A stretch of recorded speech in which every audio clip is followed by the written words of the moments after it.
Welcome to the city of brotherly girls.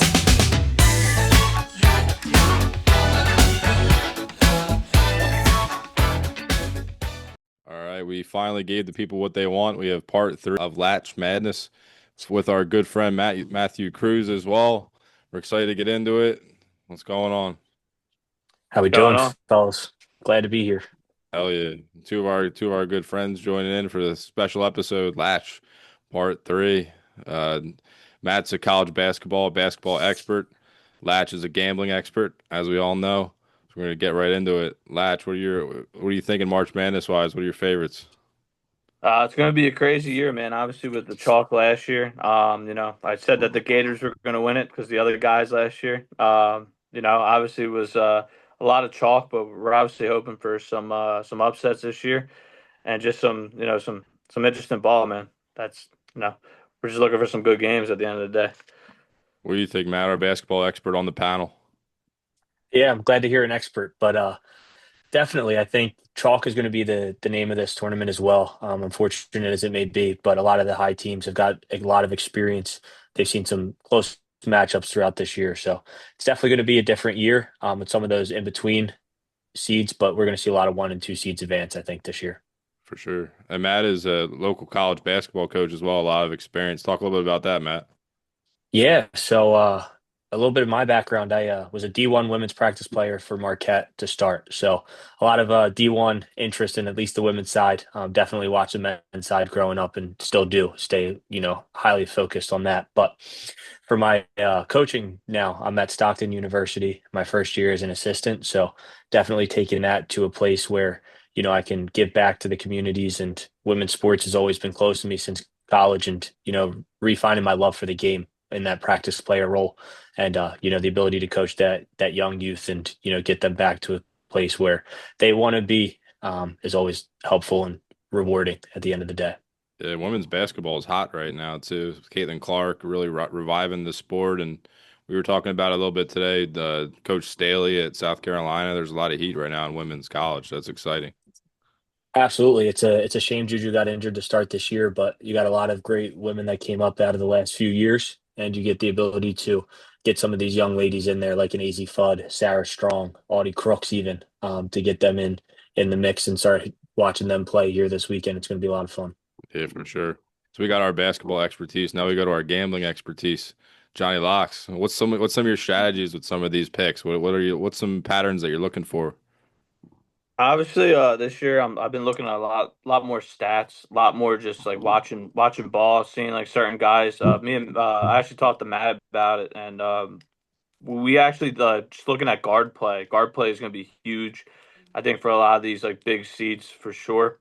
Guard play usually dictates the remaining seconds of the game, just because you have a good guard that you can go and score a basket at the end of the game. It's gonna be huge. Especially with the tension being high and stuff. That's why guys in the league like Jalen Brunson, obviously Villanova guy, made won 2 championships. There. You got UConn right now. UConn won 2 out of the last 4 championships. They they're looking to return, maybe make another deep run. Could be a low key team that makes it to the 16 or even Elite Eight for sure. Talk about some of your unorthodox betting strategies. Some of the things that you pick up on, some of the trends that you see. I mean, you obviously know, like at least everyone knows now. Mir Orakan, just sensation with the he comes out with the Buffalo Wild Wings beatbox and everything. I think it's gonna be a tough game going against Vanderbilt, though. To be honest with you, first round. I'm not sure if they're gonna be moving on as they did last year. They didn't really make it that far last year, but obviously a guy like Orakan, just different teams like Kenshaw State a couple of years ago was a team that made it out of the first round. Um, Akron could be a low key team. Alabama is not really the best coach team we could say this year. Made a deep run last year. Um, just different strategies of just looking at different things too. University of Penn, I'll say right now. Obviously, we're all from Philadelphia here. Going against Illinois, that's going to be a game that obviously we're all going to be rooting for, and you can't ever kind of an Ivy League team. Pretty sure the last 2 or 3 years, a couple upsets with Princeton and Yale playing tough a couple years ago too. So it's gonna be a good game, first Yeah, round for you get sure. a player like TJ Powers, 6'9", can dribble, can shoot. Certainly going to give you a chance against anybody. For sure, for sure. Yeah, it's gonna be an interesting game. We also got obviously Lehigh playing too, another team going against my Gators. Unfortunately, won me a lot of money last year, but you never know, man. There could be we're kind of due for an upset. I know 3 years ago when we first started was when Purdue and them boys lost to FDU, and no one saw that coming. But obviously, Cruz knows about Zach Edey, man. He's not really the best guy defensively wise, so they're able to exploit that pick and roll game for sure. So I'm excited, but what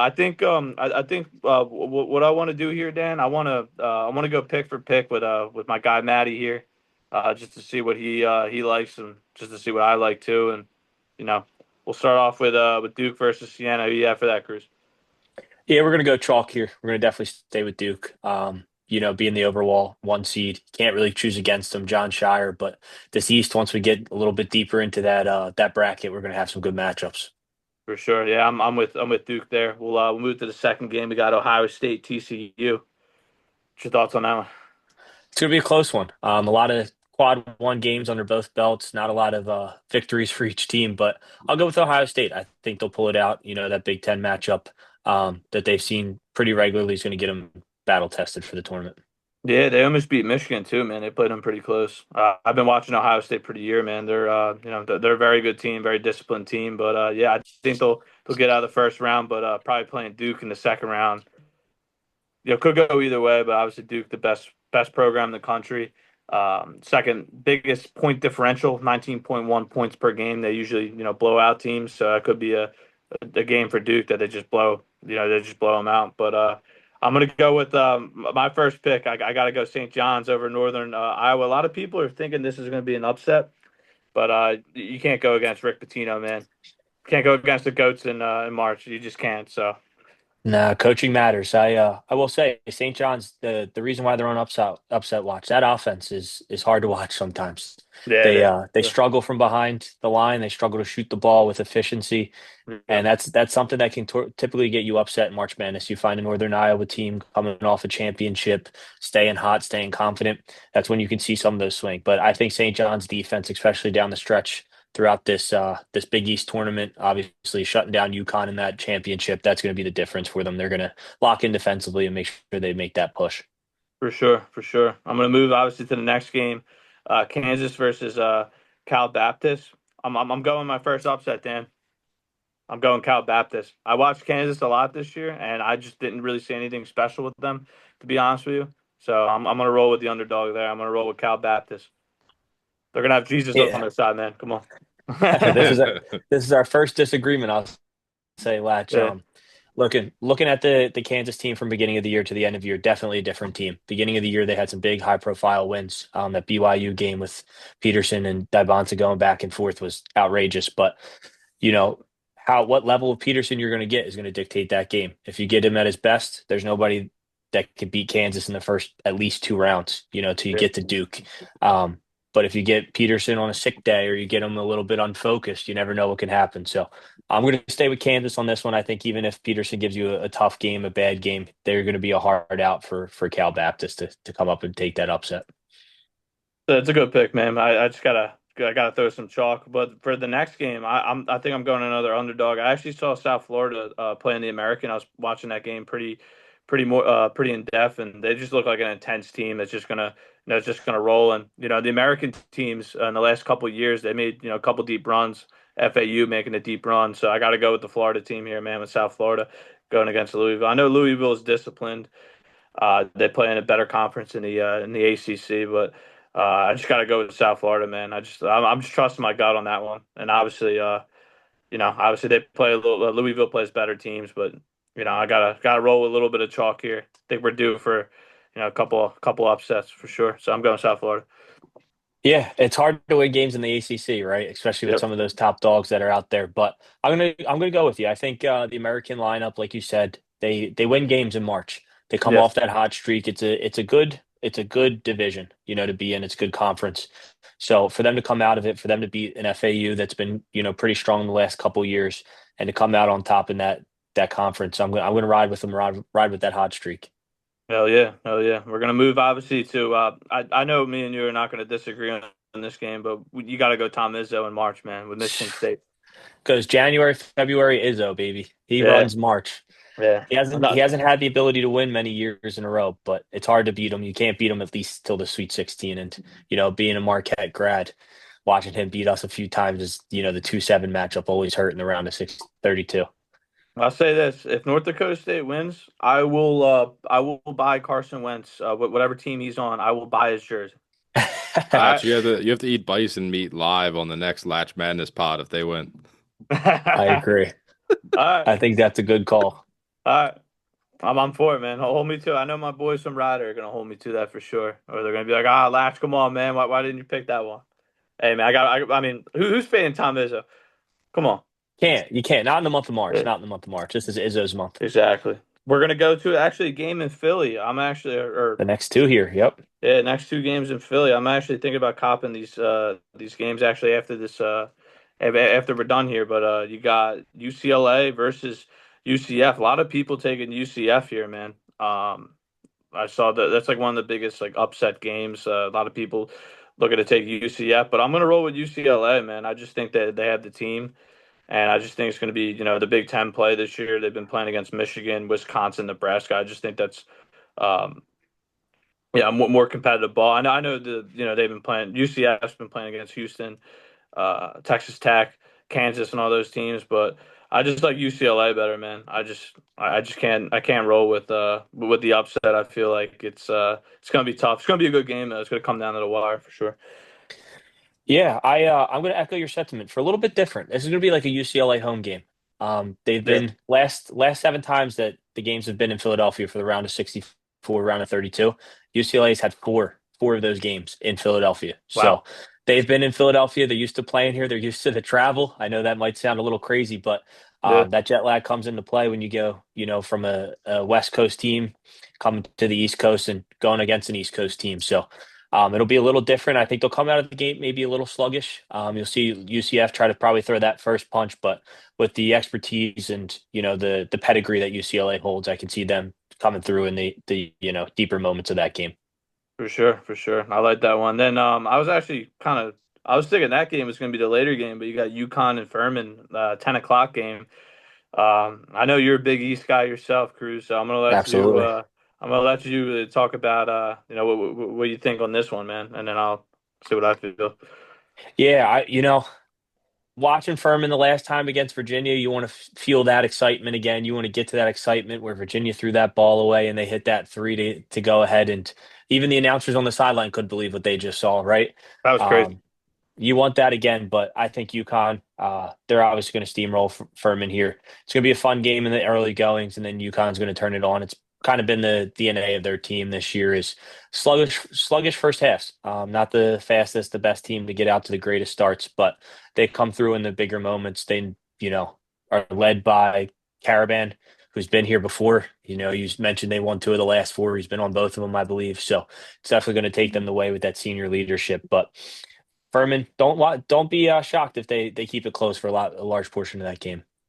I think I'm honestly a couple years ago, the last time March Madness was in town in Philadelphia. You guys remember that magical run with Doug Eater, and that was against a big Kentucky team. I think could be the same magic here with Furman, to be honest with you. And that was only like 3 years ago when they the upset in the first round too. So I'm gonna roll with Furman, man. I think it's gonna be a big year for the Dogs, especially in the first couple rounds.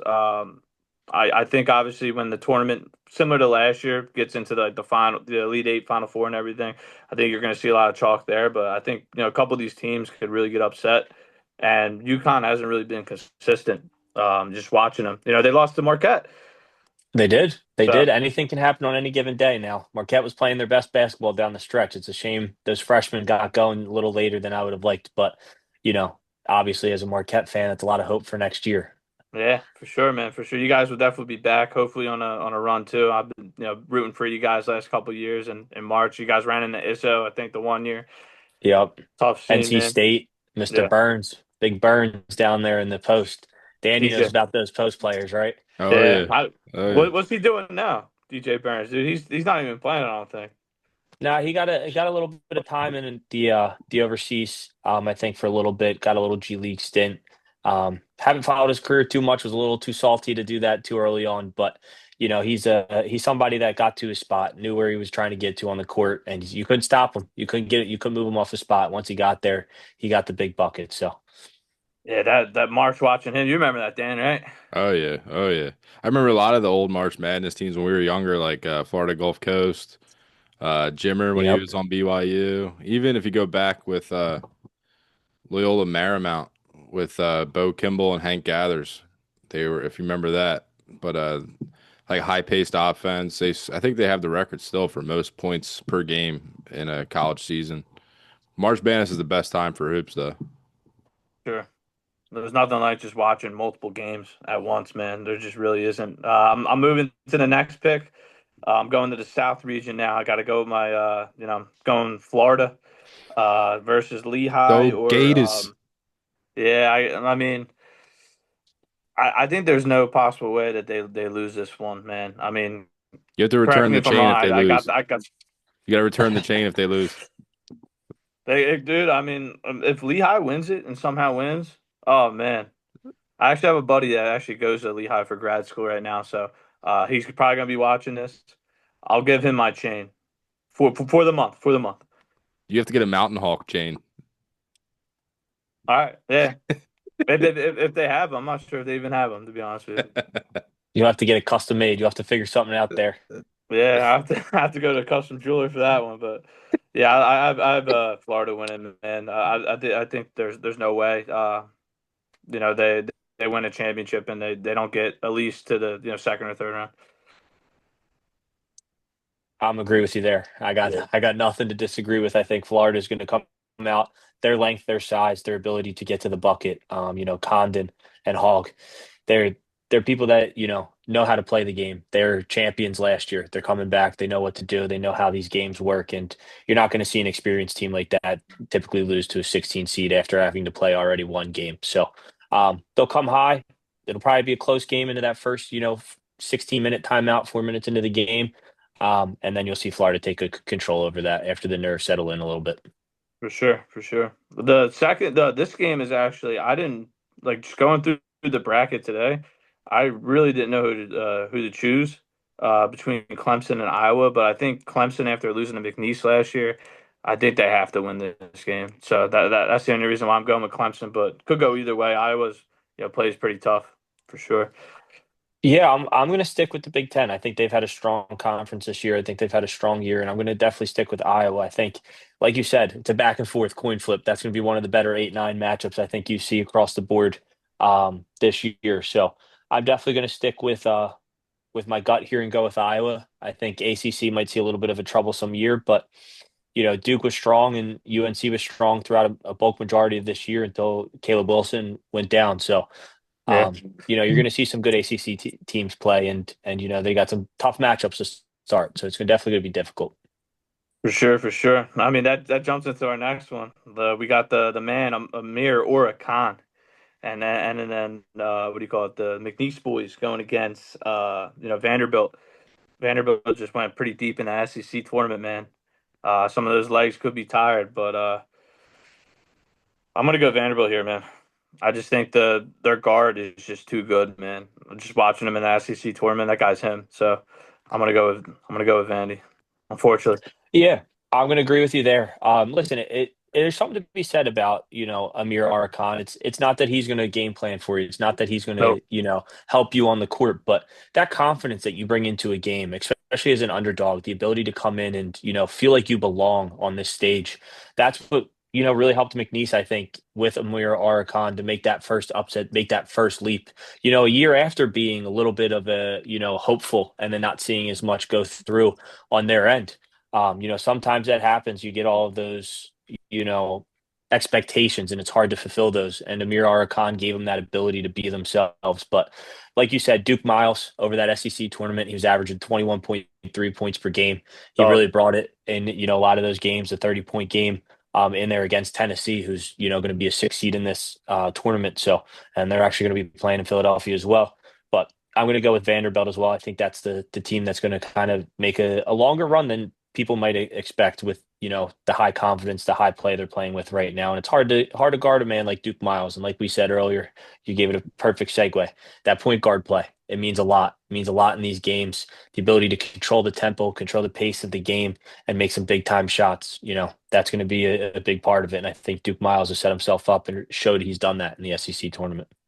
I'll say this too. A lot of those Vanderbilt fans are looking to go crazy, especially they just had a crazy football year, probably one of the best football years of all time with Diego Pavia.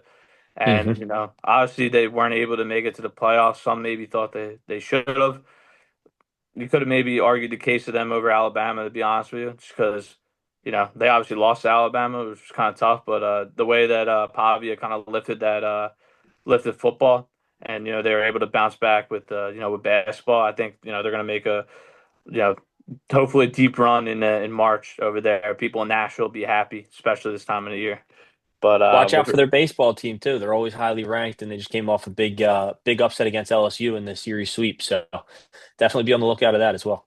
yeah, they're obviously their baseball team is unmatched. You guys like David Price, Walker Bueller, my personal favorite, Dansby Swanson, one of the best shortstops I think I've ever seen play. He's just insane. I can't really talk that much about him. I know he was a Brave, so I'll shut up right there.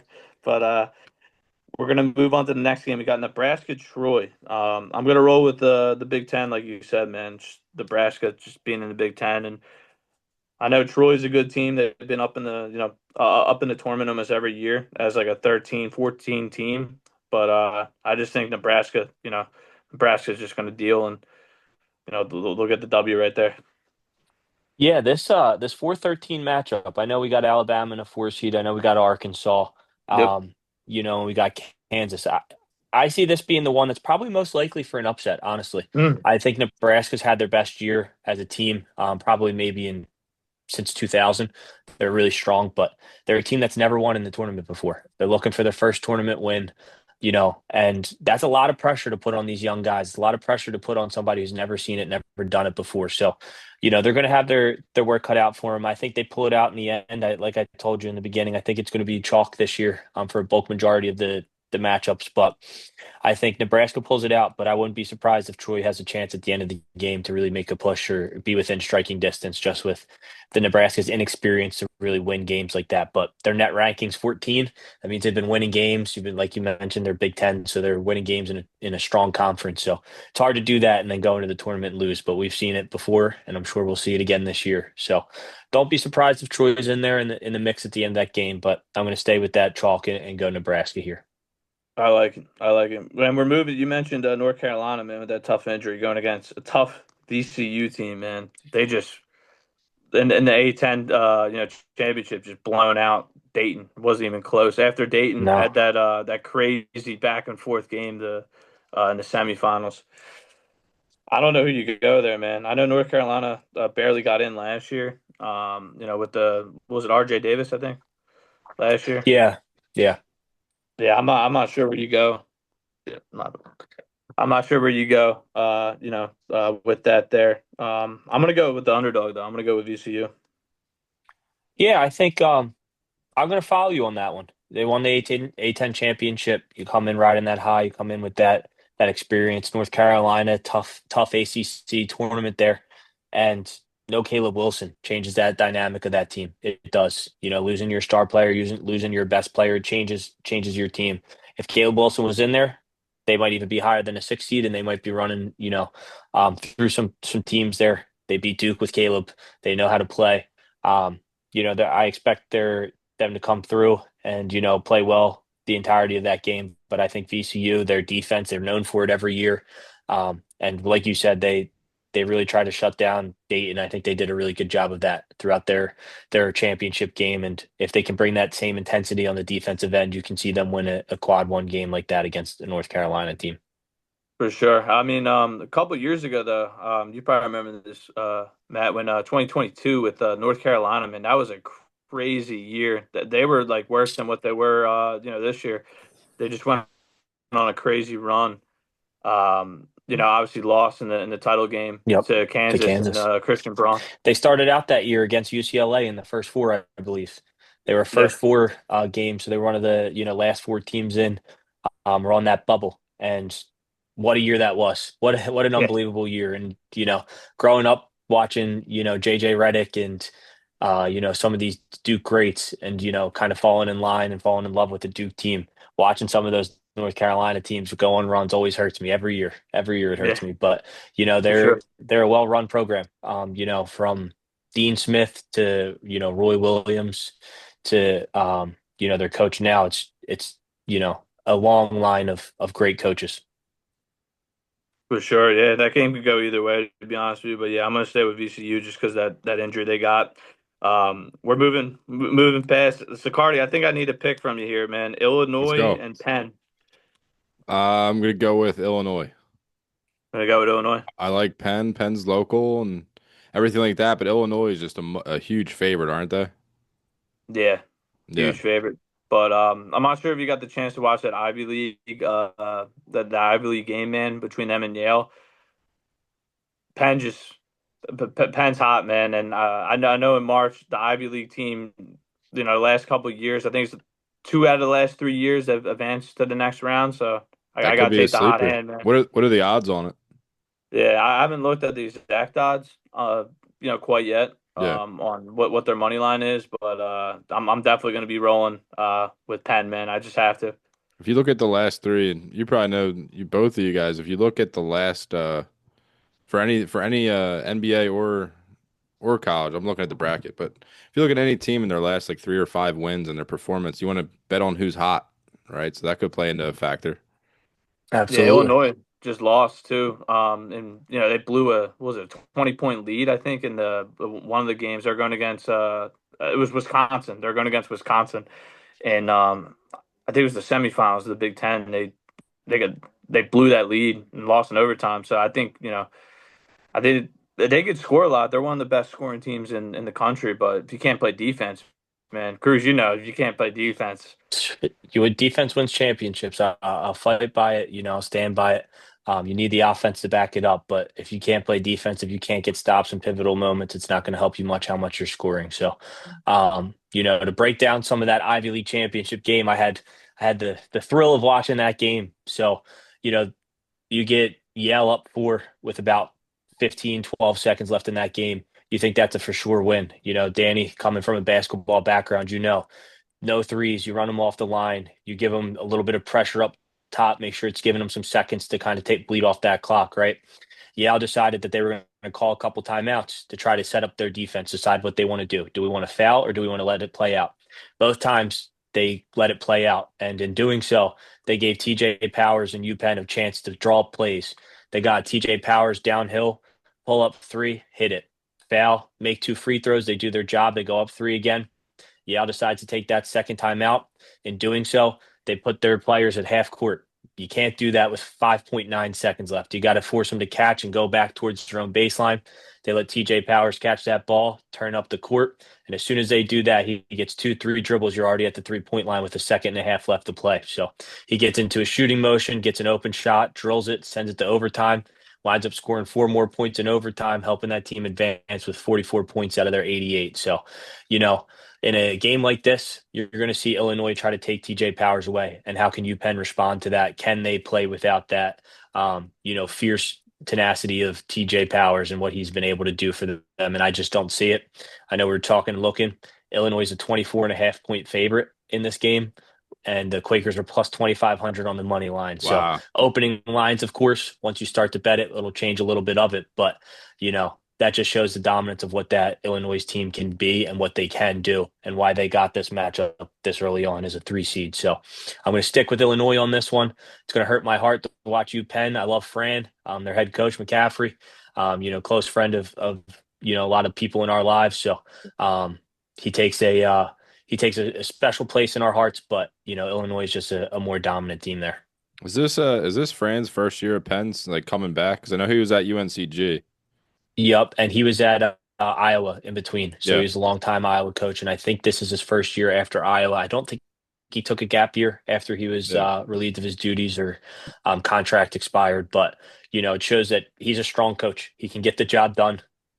You just got to make sure you get the players to fill those spots, fill those roles, and buy in. And I think by the time of his end in Iowa, he was getting to the tournament. He was still there every year. He just couldn't get over that hurdle. He couldn't get into it. And for an Ivy League school, your job is to get into the tournament, right? It's your job is to win the Ivy League. Your job is to give yourself a position to beat an Illinois team.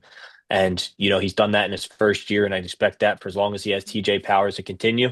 But as we know, the world of the NIL makes a lot of changes for a lot of these kids. So you could see TJ Powers on a blue blood next year making a lot of big minutes and big plays for somebody like that. So I wouldn't be too surprised if you saw him move on. But also, knowing Fran and his ability to retain as he did in Iowa, I could see him also retaining TJ and starting to build around them for next year as long as he has TJ. Now they still in Ivy Leagues. Is it still academic only? Academic scholarships only, technically. I don't know the exact answer to that. I wish I did, but Yeah, back in the I'd day, it was imagine that academics they're only. opening that a little bit. Yeah, that's interesting. And do you think that players will move around like that with the NIL being so powerful? Absolutely. I think your job now is really to you know, number one, assess your role, right? Close to my heart's Nigel James Jr., Big East Freshman of the Year. What is his job next year? What does his look like, right? For a Marquette team, he's going to be a leader. He's going to be somebody that's looked at to run that offense, to be that, be on the forefront with him and, Nigel, not Nigel, but Adrian Stevens, and then Royce Parham. You're going to have a big three lineup. If you can keep those together and you can keep a core like that, you could build around. And it's hard when you look at St. John's in the Big East with you. They took Kadari Richardson from Seton Hall in the past. The NIL money, once it starts to get thrown around, some of these kids don't have the chance to play in the NBA, and they realize that, or they want to set themselves up for the best success to try to get to the NBA. Sometimes that's making that move to a St. John's or making that move to a UConn. Comes with extra money while you're in college. So I think you'll see a lot of these players start to move around until the NCAA decides to find where that middle ground is. Once Yeah, they find that middle ground, they'll be in a good place. But we've gone from nothing to everything. We'll find that middle ground here in that future. And I don't think it's too far off from when the NCAA is going to find it. But with the openness they gave NIL this year, you're definitely going to be looking at some changes with the right mindset, I hope, to make sure that the players and the coaches are still getting everything that they need and deserve. The teams stay together and connected as long as they can. You can build programs without, going back to the old days where you can't transfer, you have to take a year off, you can't even sign an autograph without getting in trouble. I'm glad they reinstated Reggie Bush's Heisman Trophy, and they're starting to do right by some of these players. So makes a lot of it makes all the difference in a player's world, in a player's mindset going to college and, putting on the best product for the NCAA. yeah. Imagine how much Johnny Manziel would have made in NIL. Jesus. Oh, there's so many players out there. You get a Reggie Bush, Vince Young back then. Yeah, Some of those Rose Bowls that you remember as a kid. You got so many players that could have made some big time changes. Tyler Hansborough could have made some Tim big money. Tebow. Tim Tebow, so many players, but that's why they fought and they push for the future generation. It's always make the future generation better, and I think this being the generation that got all the money, they'll make it better for the people in the future. Of not just is money important, but money, the ability to be connected to your program, to your coach, to your livelihood, with your family. You're building a second family in those, and a lot of times that absorbs your first family. So having that ability would be so huge and so vital for the NCAA moving forward to continue to put on a great product as they have before. yeah. Well, what was that guy's name that got an NIL? Matt, you might know too. They got an NIL though for just walking out the team. It was McNeese State, I think. Yeah, Mir Oricon. That's him. Yep, Yeah, and he got a that's bag him. too for just doing that, right? He did. Got a That's lot of crazy. sponsorships off that. It's a wild world. Latch, you got to redirect us back to your picks, or I'm gonna get you distracted. Nah, I mean, hey, man, it's a collaborative effort, man. I can't do this without the collaborativeness of everyone. That's why, going pick for pick with Maddie, I feel like he was the perfect person with that basketball background. He knows a lot of college ball. Same Definitely. with you. You played, and you obviously, had me on past couple years. You Nah, probably dude, thought it I'm was not. crazy. I need both of you. I'm so out of it. I don't really follow it anymore. Matt has the basketball expertise, and then you have the betting expertise, so it's good. Yeah, yeah, exactly. Just go pick for pick, and obviously, I look at a lot of line manipulation too. Been kind of studying that where all the money's at, like for different picks and stuff too. That's huge because like if 98, 99% of the money's on, for example, Florida, right? I hope they win, but you never know. It's not. It's worth sometimes a $5 sprinkle, man, to win like what, like 60, $70 sometimes, man. Like Hmm. it's worth it sometimes. Like for different teams, you can't do it with every team, obviously, because not every one seed is gonna lose. But Nope. But if you going, find the one, if you find that UMBC, I'll tell you what, Virginia is definitely going to be happy this year. They didn't match up with UMBC. Get a little nightmare for them. yeah, for sure, man, for sure. And obviously FDU against Purdue a couple years ago. But with the pick that Cruz, I'm not sure where you go with this one. You got A&M and St. Mary's. Obviously, St. Mary's plays in the same conference as Gonzaga, but then you got Hmm. A&M playing in the SEC, and they have some pretty competitive ball over there. I kind of want to go with St. Mary's just because St. Mary's and Gonzaga usually, do pretty well when it comes to big games like this. A&M for me, we just talked about Johnny Manziel. It's kind of more along the lines of a football kind of school. So I'm gonna roll with St. Mary's. Yeah, I hear you. Listen, Texas A&M's been putting on some better basketball as of late, and I always get got, to use Marshawn Lynch's. I always get got before I get mine when it comes to St. Mary's. But I'm going to ride that wave, and I'm going to stay away from them. I'm going to go Texas A&M. I think for the reasons you said, and plus they're building a good program over there, right? They Yeah. got that SEC involvement. They see some of those more quad one games. St. Mary's is 1-4 in their quad one games. They've only got one win compared to Texas A&M being 5-8. So Yeah. both under 500, both not being the best in that quad one, but Texas A&M's got 13 games compared to St. Mary's fives. It's a lot of experience. It's going to go a long way, and I think Texas A&M can pull through in this one and get into that second round there. They're kind of due too with that loss that they had against Miami, like football wise too. You know what I'm saying? I was happy for it. You Obviously. need some wins, right? You need some wins. Yeah, I'm pretty sure. I'm not sure what happened with Manziel over there, but Alex Caruso, was the guest picker for that one. I remember. I think Manziel might have been in Miami a little bit too late, but Johnny Manziel's the goat though, so can only say good things about Johnny. But going to Houston versus Idaho. Um, Obviously, don't overthink that. Houston is going to get that. It's going to get that dub there. One of the best programs. Was the game away last year. From winning it all. Obviously, lost to Florida, but I think Houston's going to get that dub easily. Yep, I agree. I was hurt watching that Duke Houston game. Another game you can't lose, seemingly, and they found a way to lose at Duke, but Houston always finds a way to win. They find a way to make sure that their team is running. Kelvin Sampson make sure that that team is, a well-oiled machine by the time they get to that March Madness tournament. And once they're in it, they play their Houston brand of basketball, and it works well for them. So staying with you on there and taking Houston. I like it. I like it. We're going to move towards the West now. I'm going to say this right now. This is going to be the Don't first do it, game of the Latch. comp. Don't do it, Oh, Latch. You taking it? I'm Stay away. nah. I'm going Zona, dude. I think they're one of the best teams in the country. You saw obviously that overtime win, or yeah, the overtime win that they had, the game winning shot. They're the best team in the country, man. I like one of their guards, number 3. I forget his name exactly, but he's a stud. So I'm gonna go with Arizona. Yep, I'm going to stay with Arizona too. I think Bradley might be who you're thinking of there, Yeah, as the guard. Obviously watching that championship there for the Big 12, them versus Iowa State. What a game that was, and for him to hit that big time shot and send them into forever for that championship win. So they're coming off a great high. They're going to come in. They're going to start strong. Their team you're going to see is up the entirety of that game and not really ever going to be in doubt. I don't believe. yes, sir. Yeah, I like Zona for sure. I'm gonna let you take this one since the Big East and says Villanova Wildcats. So, what do you think? Who wins that one? Nova or Yeah, Utah State? call me a hater if you want to, but I'm taking Utah State on this one.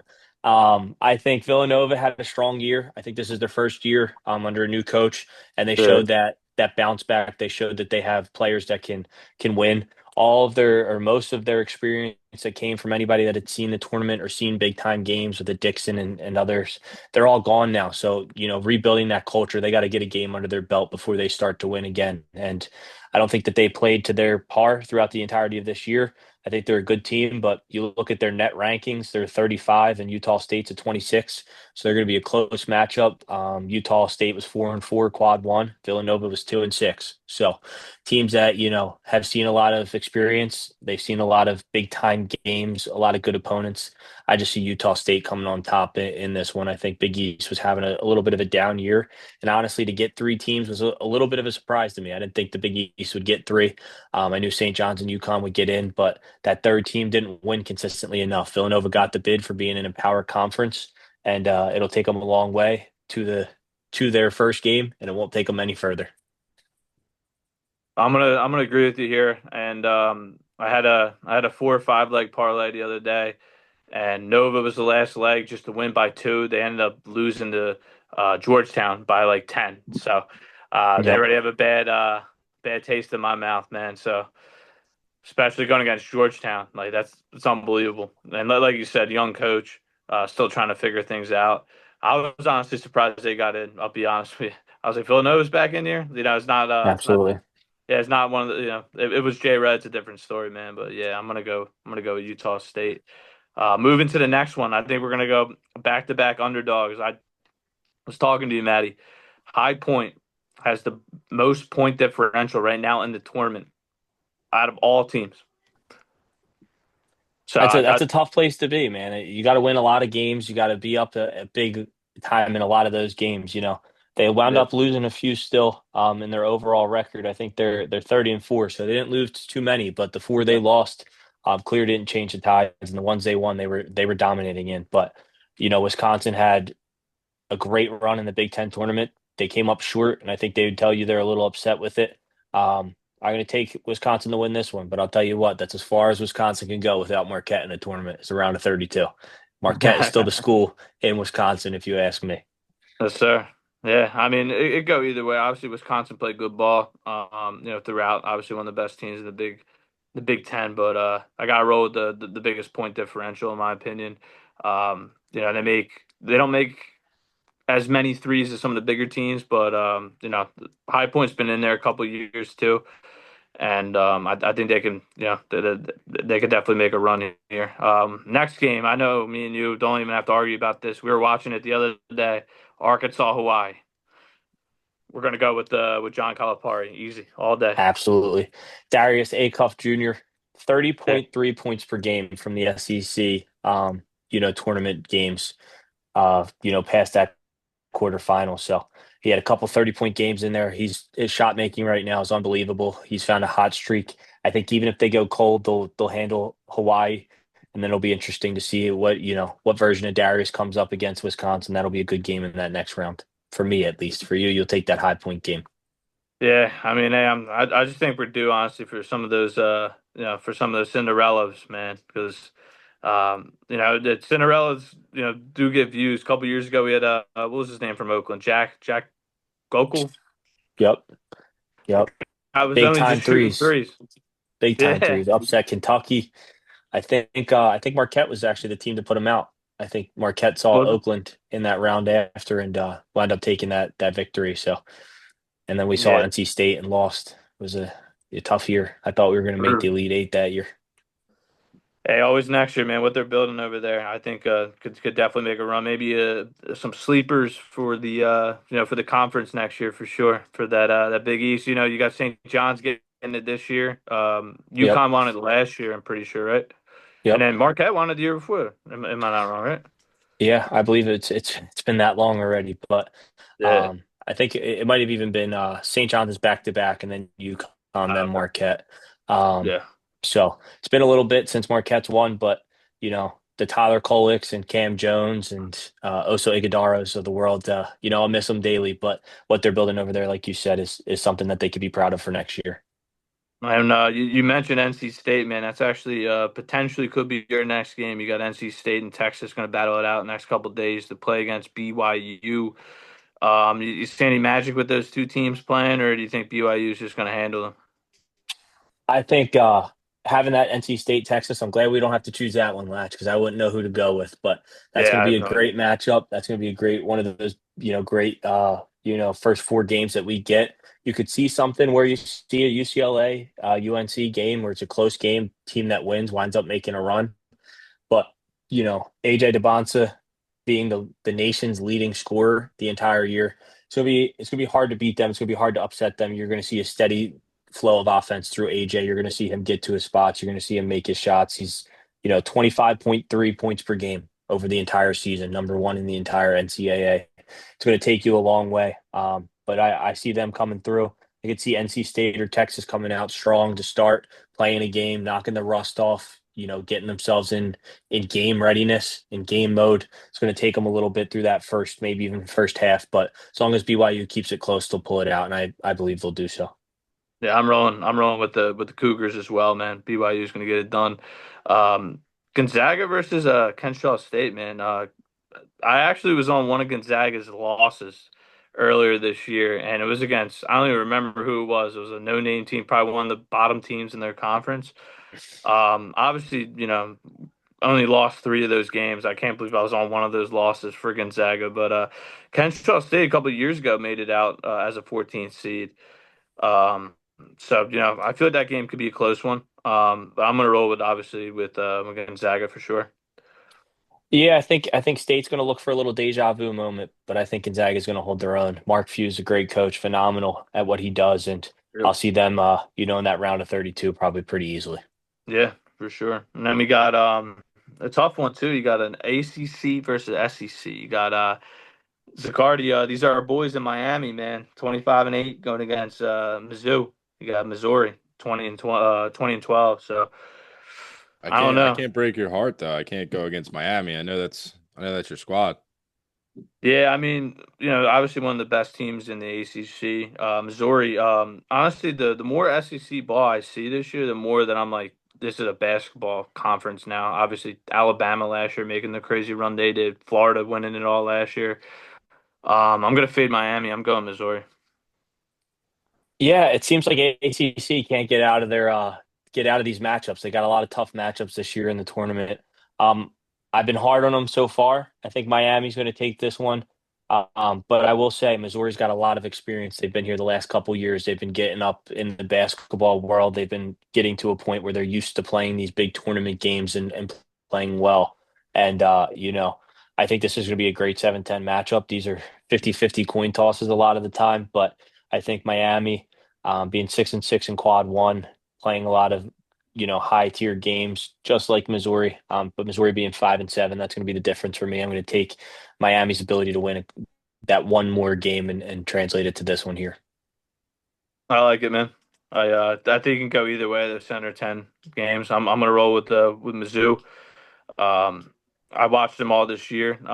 They're a team that covered a lot for me for sure. So it's definitely going to be a close one. Next game we got Purdue versus Queens. All my friends are probably looking at this when I'm looking at Purdue. Man, I had a quote. I think I said it to you, Maddie, before.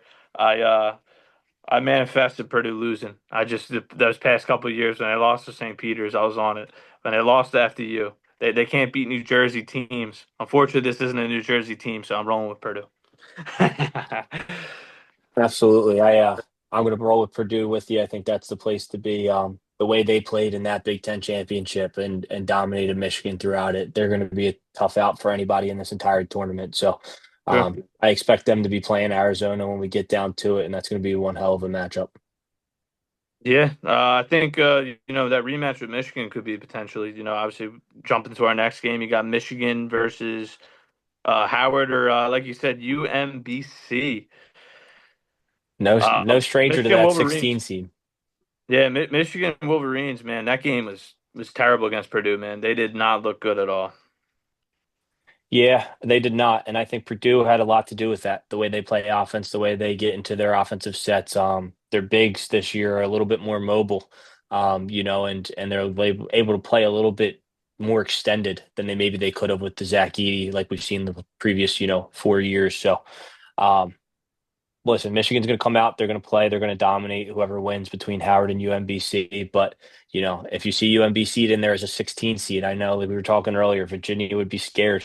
Michigan better not take them lightly. They know what it's like to win. They've seen it and they've done it before. They were the first team ever to do it. So I think it was like 8 years ago today that happened. So with that being said, I'm going to stay with Michigan, but they can't sleep if UMBC gets in there. That's going to be a team that knows what it's done before, and it always seems like a team of destiny once they make it in there. Yeah, I got to roll with the Wolverines too, as much as it pains me. My twin brother, Penn State guy. I root on Michigan's downfall. Probably as much as I did Purdue, but yeah, I gotta roll. I gotta roll with the Wolverines there, man. I think they're one of the best teams in the whole thing. Could potentially make a crazy run, and their bounce back after losing that's going to be crazy, man. They're going to be wanting to go all the way. So I think it's honestly a blessing in disguise.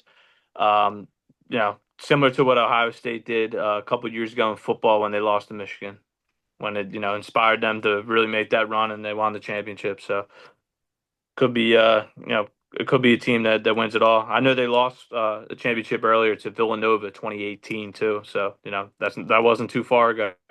So No, not too long ago, but they know what it's like to play in March. And that's yes, the they do. teams that you see go deep. Yes, they do. Now we got another 8-9 matchup, man. Could go either way too. I know me and you've been been liking some of those low key teams like a VCU, but you got Georgia versus St. Louis. I know Georgia, they've been playing very well. Good ball the last couple weeks. In the tournament, one of those like Villanova teams too that's like very young going against a St. Louis team that dominated their conference. They were undefeated at one point, one of the only teams that were undefeated Mm-hmm. for the longest time. So I just want to see where you're at with that one, man. I can go either way. Yeah, it's going to be a fun matchup. I think we're going to go St. Louis. I think, Yeah. they've seen a tougher end of this year and getting a little bit of a break here to end the year to get back into going. I think they're going to see themselves hopefully come out, strong and fast against a Georgia team that, can dominate the game. They can if they come out and play their best basketball. So, it's going to be a fun matchup. It's a 31 versus 33 in the ranking. So, I'm going to go with St. Louis here. I think they finally find a way to win in March. Yeah, we're liking those A-10 teams, man, in this conference for It's fun sure. when you can get a couple mid majors in there and they can make a run. And I think they've had a lot of chances to make some good opportunities. They found themselves in some good matchups here.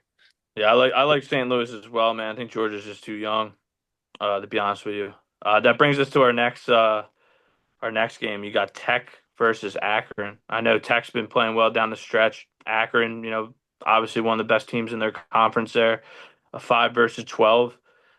Texas Tech obviously had a couple injuries throughout the year, but I gotta go. I gotta roll with the Red Raiders there, man. I'm going with Tech. Yeah, I love this matchup. I think this is going to be a fun one.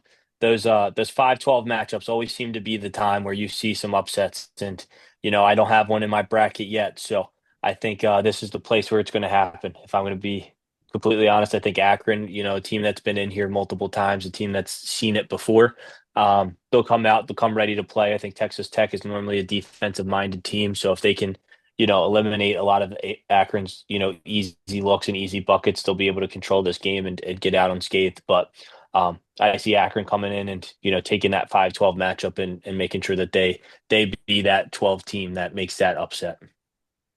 Hey man, that's not a bad pick. They have one of the top point differentials too. So when they beat teams, they beat them pretty well. See their top 10. Obviously Miami, Ohio, in the top 10 too, obviously. But it's a different conference. And St. Louis, you wouldn't believe this, man. St. Louis is top 5. We just picked them to win. You got a So lot of teams in there that know how to win games in big fashion, but when it comes down to it in March, you're not going to get too many big wins. So you got to yep, know how to win close at the same time. exactly. Latch, I got a trivia question for you. What's up, boss man? What is the mascot team name of St. Louis University? I have it right here, man. I honestly can't even pronounce this. The Billikens. Billikens. Yeah. That's my weird trait, Matt. Knowing the team mascots. Yeah, from College Hoops 2K8. Every mascot. Yeah. Unreal. Those You college knew hoops that? games. That's crazy. Give me like three random colleges. Let's do Akron since Cruz is talking about The Akron Z- upsetting. the Zips, Jeez. Zips. You Let's gotta do love it. Miami, Ohio. the Red Hawks, Gee. Yep. All right, man. One last one. High Point. High Point. You stump me there. I don't know that one. The Panthers. Panthers. Uh, but Should dude, have known that. that's 2 out of 3 though, dude. That's nuts. You're Solid. batting a good average there. Yeah, from building dynasties back in the day on college hoops. Listening to you guys talk makes me want to go and play that tonight. Play a little college hoops dynasty. You might have to. College hoops is a those games used to be so much fun. I remember it used to be the old like 2011, 2012 Duke Oh, it's teams the with best. Nolan Smith and John Shire and Kyle Yeah. Singleton. You get some John Shire couldn't miss in those games. I used to love it. I'd be putting up 90 points with him on 33s. Dude, have you seen the Kyle Singleton? I think it's Kyle Singler. Remember Kyle Singler? Singler, yep. Did you see Singler. his videos of him recently? I haven't now. Yeah, you gotta check it out. He's like going through some stuff. I definitely check it out. He was a great player. Gave a couple years, I think, to the Yeah, Pistons, if I remember correctly, maybe even the Hornets. But yeah, he was a great player in college. Won a national championship. Obviously, him, Nolan Smith, and John, came together, and seems like every 4 years they almost win a championship. yeah, So um, I'm sure they'll be back soon. The Boozer brothers this year have been dominant, so it'll be fun to watch them go through it. If they can get healthy at the right time, they can certainly make a push for it. for sure. The Cruz looking at you mentioned the 12 over the 5 seed is the classic bracket upset. The most common, I feel like we see every year. Yep. And then obviously 11 over 6 is the experience like mid-major. The 10 over the 7 is like very common. You picked obviously I'm pretty sure like A&M as a 10. Yep. And then 13 over the 4, is very possible. But yeah, that's You what I'm don't saying. see I as it think often, but it can happen. exactly. That's why I think I mean the 5 over 12 that I have the most confident. I'm going with High Point. But Absolutely. I Well, hey, know I'm not you're. going to argue on that one. If I could see High Point upset Wisconsin, that'll be a good day for me. We'll say go Panthers, bro. Go Panthers. Go Go Panthers. Panthers. Yeah, come on. But yeah, we're rolling with another. We said possible, but unlikely.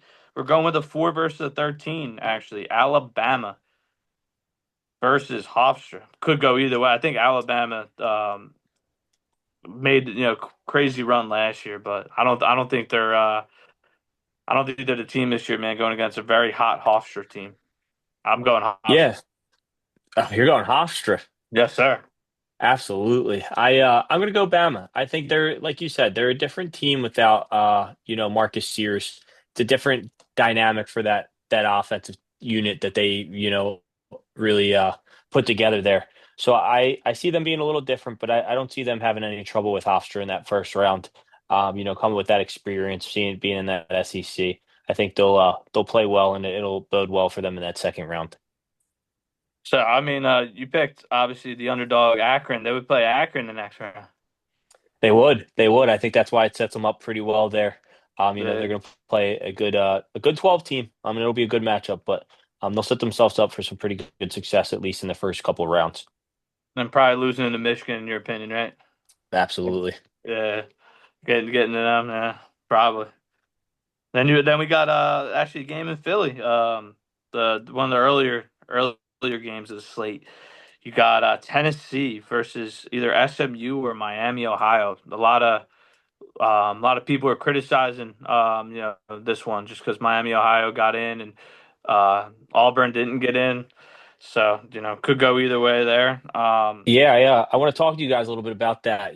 Miami, Ohio being the team that was undefeated, the only team at the end of the regular season, didn't win a game in their tournament. A little bit different from the Fairfield Stags of last year on the Ah, women's side, where they went in completely, undefeated, or they had like one loss, similar to, Miami, Ohio. So, you know, where I'm going to go with this one. You guys know my belief after the Fairfield, but I wanted you guys to give a little insight into your idea of what this might look like for a Miami, Ohio team getting in the first four game and being so strong in the regular season, how it's going to look for the postseason. you can tell, Dan, Lash. you Tell got. tell us a story about Fairfield. Yep. So the first time we did March Madness, Dan and I were so high on Fairfield, man. We were like we did the research on the players. They're one of the best teams in the conference, and Fairfield we were ready to women's. make a run. We're ready to go to Miami, dude. We already had the flight booked and everything. We're going to Miami. We thought they were going to win, and then we talked to Maddie, and he was like to us, he's like, dude, you guys just donated your money, man. That they ain't making it first round. And was it against Caitlin Clark, Matt? I'm not sure who they lost. They lost first round. I forget who was against. Yeah, they would have got a little bit better of a matchup than that, but yeah, It might have been Indiana. they had a strong team. They really did. They had a good team. They went deep in that women's tournament for their own conference, obviously winning it and making that auto bid and having such a stellar, performance and really being a well-run team, well-coached team. But when you get into those March Madness brackets and you see some of those top tier, top elite talents in that, big D1 programs over there on the women's side, it's hard to overcome it, especially when you got 1 through 5, of a lot of stars. So something that I knew, something that I wanted to give to you guys, but that was always a fun story to look at. And I think Miami, Ohio, going in and facing an SMU, you're going to see probably something similar where it's going to be a tough game for them to win. I think they're going to give themselves a chance through that game. I think they're going to be in striking distance. I'm glad I don't have to choose it, but as you mentioned, that'll be the early game with the Virginia game next in Philadelphia, so I'll be able to watch. So I'm hoping Miami, Ohio pulls through in that first 4 games, so that way I can watch some of those games live, see how they run their offense, run their sets, how they're coached. Um, but either way, if it's SMU or if it's Miami, I don't see them beating Tennessee in that first round. Nah. Yeah, Tennessee's usually strong in the first round too. They're not like in Kentucky that had issues obviously.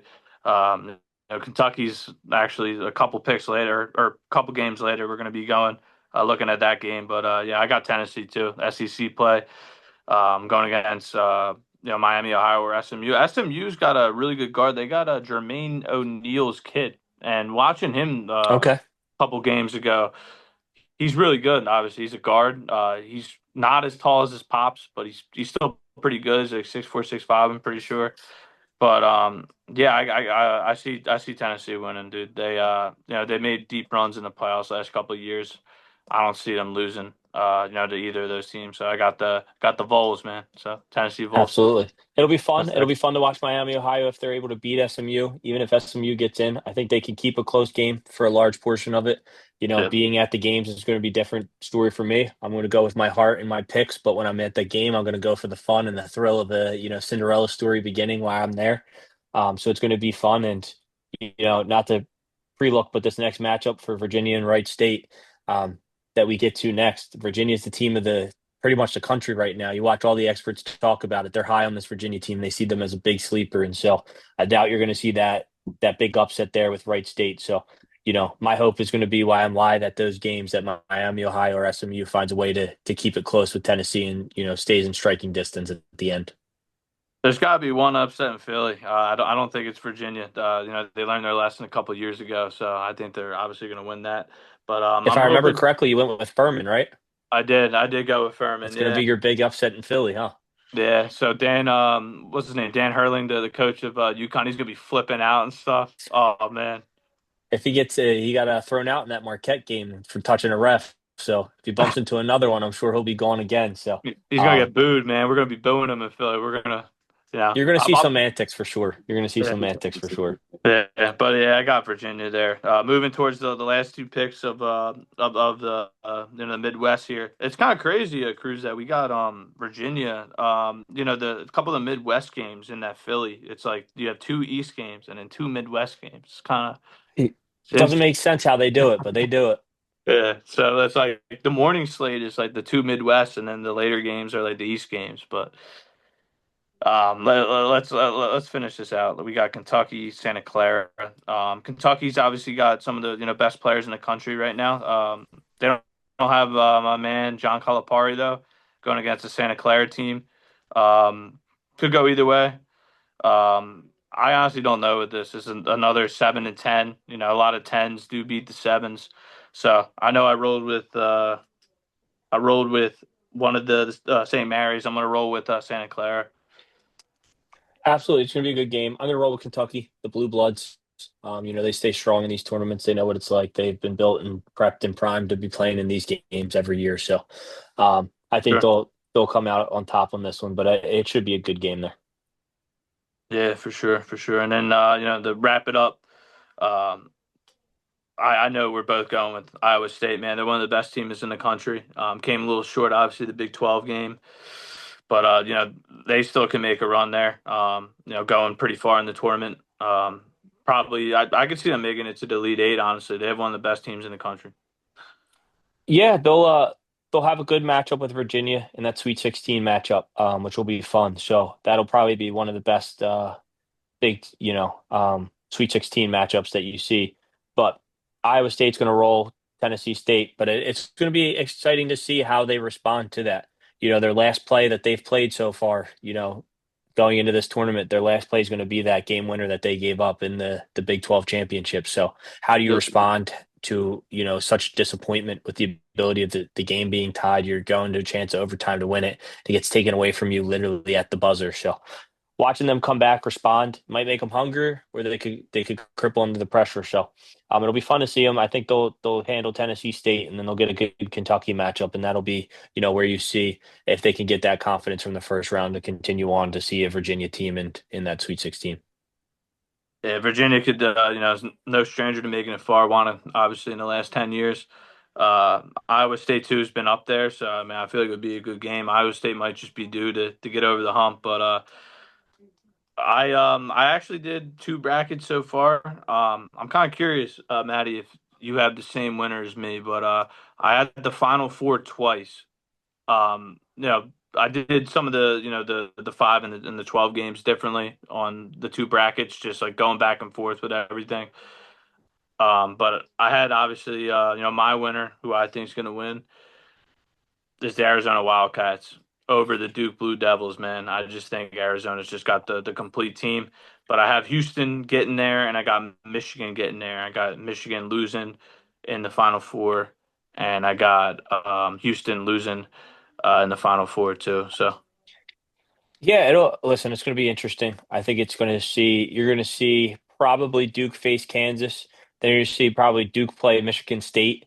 Um, and that's going to be a lot of, you know, difference in how that's viewed and how that's going. So, um, as much as I'd love to say Duke's going to win it all, and I pretty much take Duke when they're a high seed like that, I just don't see it happening. I haven't completed a bracket yet. well, Getting all my research in there, but looking at how I filled this bracket out, I'm going to see Arizona probably play Michigan or Virginia in that Final Four. I'll see yep. Florida probably make it versus Houston in the Elite Eight. I'll see Duke play Michigan State, and I'll probably see Michigan State beat Duke.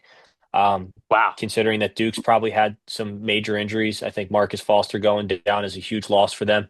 That's your senior veteran leadership that you have that might not be back for the rest of the tournament. I think he's out indefinitely. So if that's true and you don't get Mbunga back, well enough and healthy enough, you're going to see Duke probably falter towards the end of that tournament, coming out of a heavy East lineup with, looking at just their round of 32. You got Duke, Ohio State, St. John's with Pitino, Kansas with Bill Self, Michigan State with, Tom Izzo, UCLA, UConn.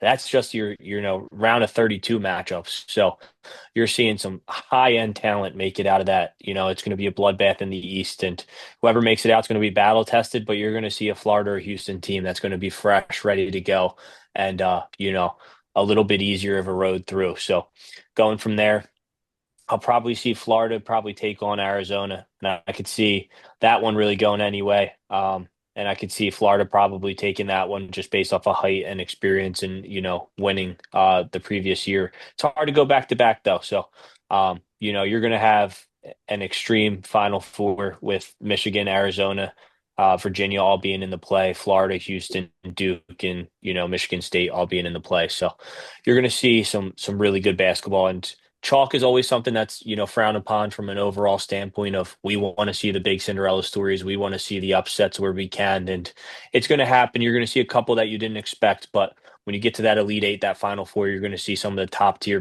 basketball that you want to see when those games come on. And I think that's what the overall consensus has been over the last few years, with some of that viewership ratings going up over the last couple years in the Final Four, Elite Eight, is because you're getting that good basketball.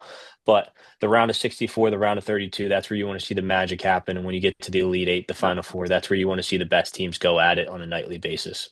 Exactly. I agree with that 100%, man. The first couple of rounds you may see a game or two, but March is ran by the big teams there, and you know, as you mentioned, the teams like Florida, teams like you didn't even mention St. John's, man. I know you're frowning upon some of those teams, but St. John's made it pretty far last year. Lost to obviously Calipari.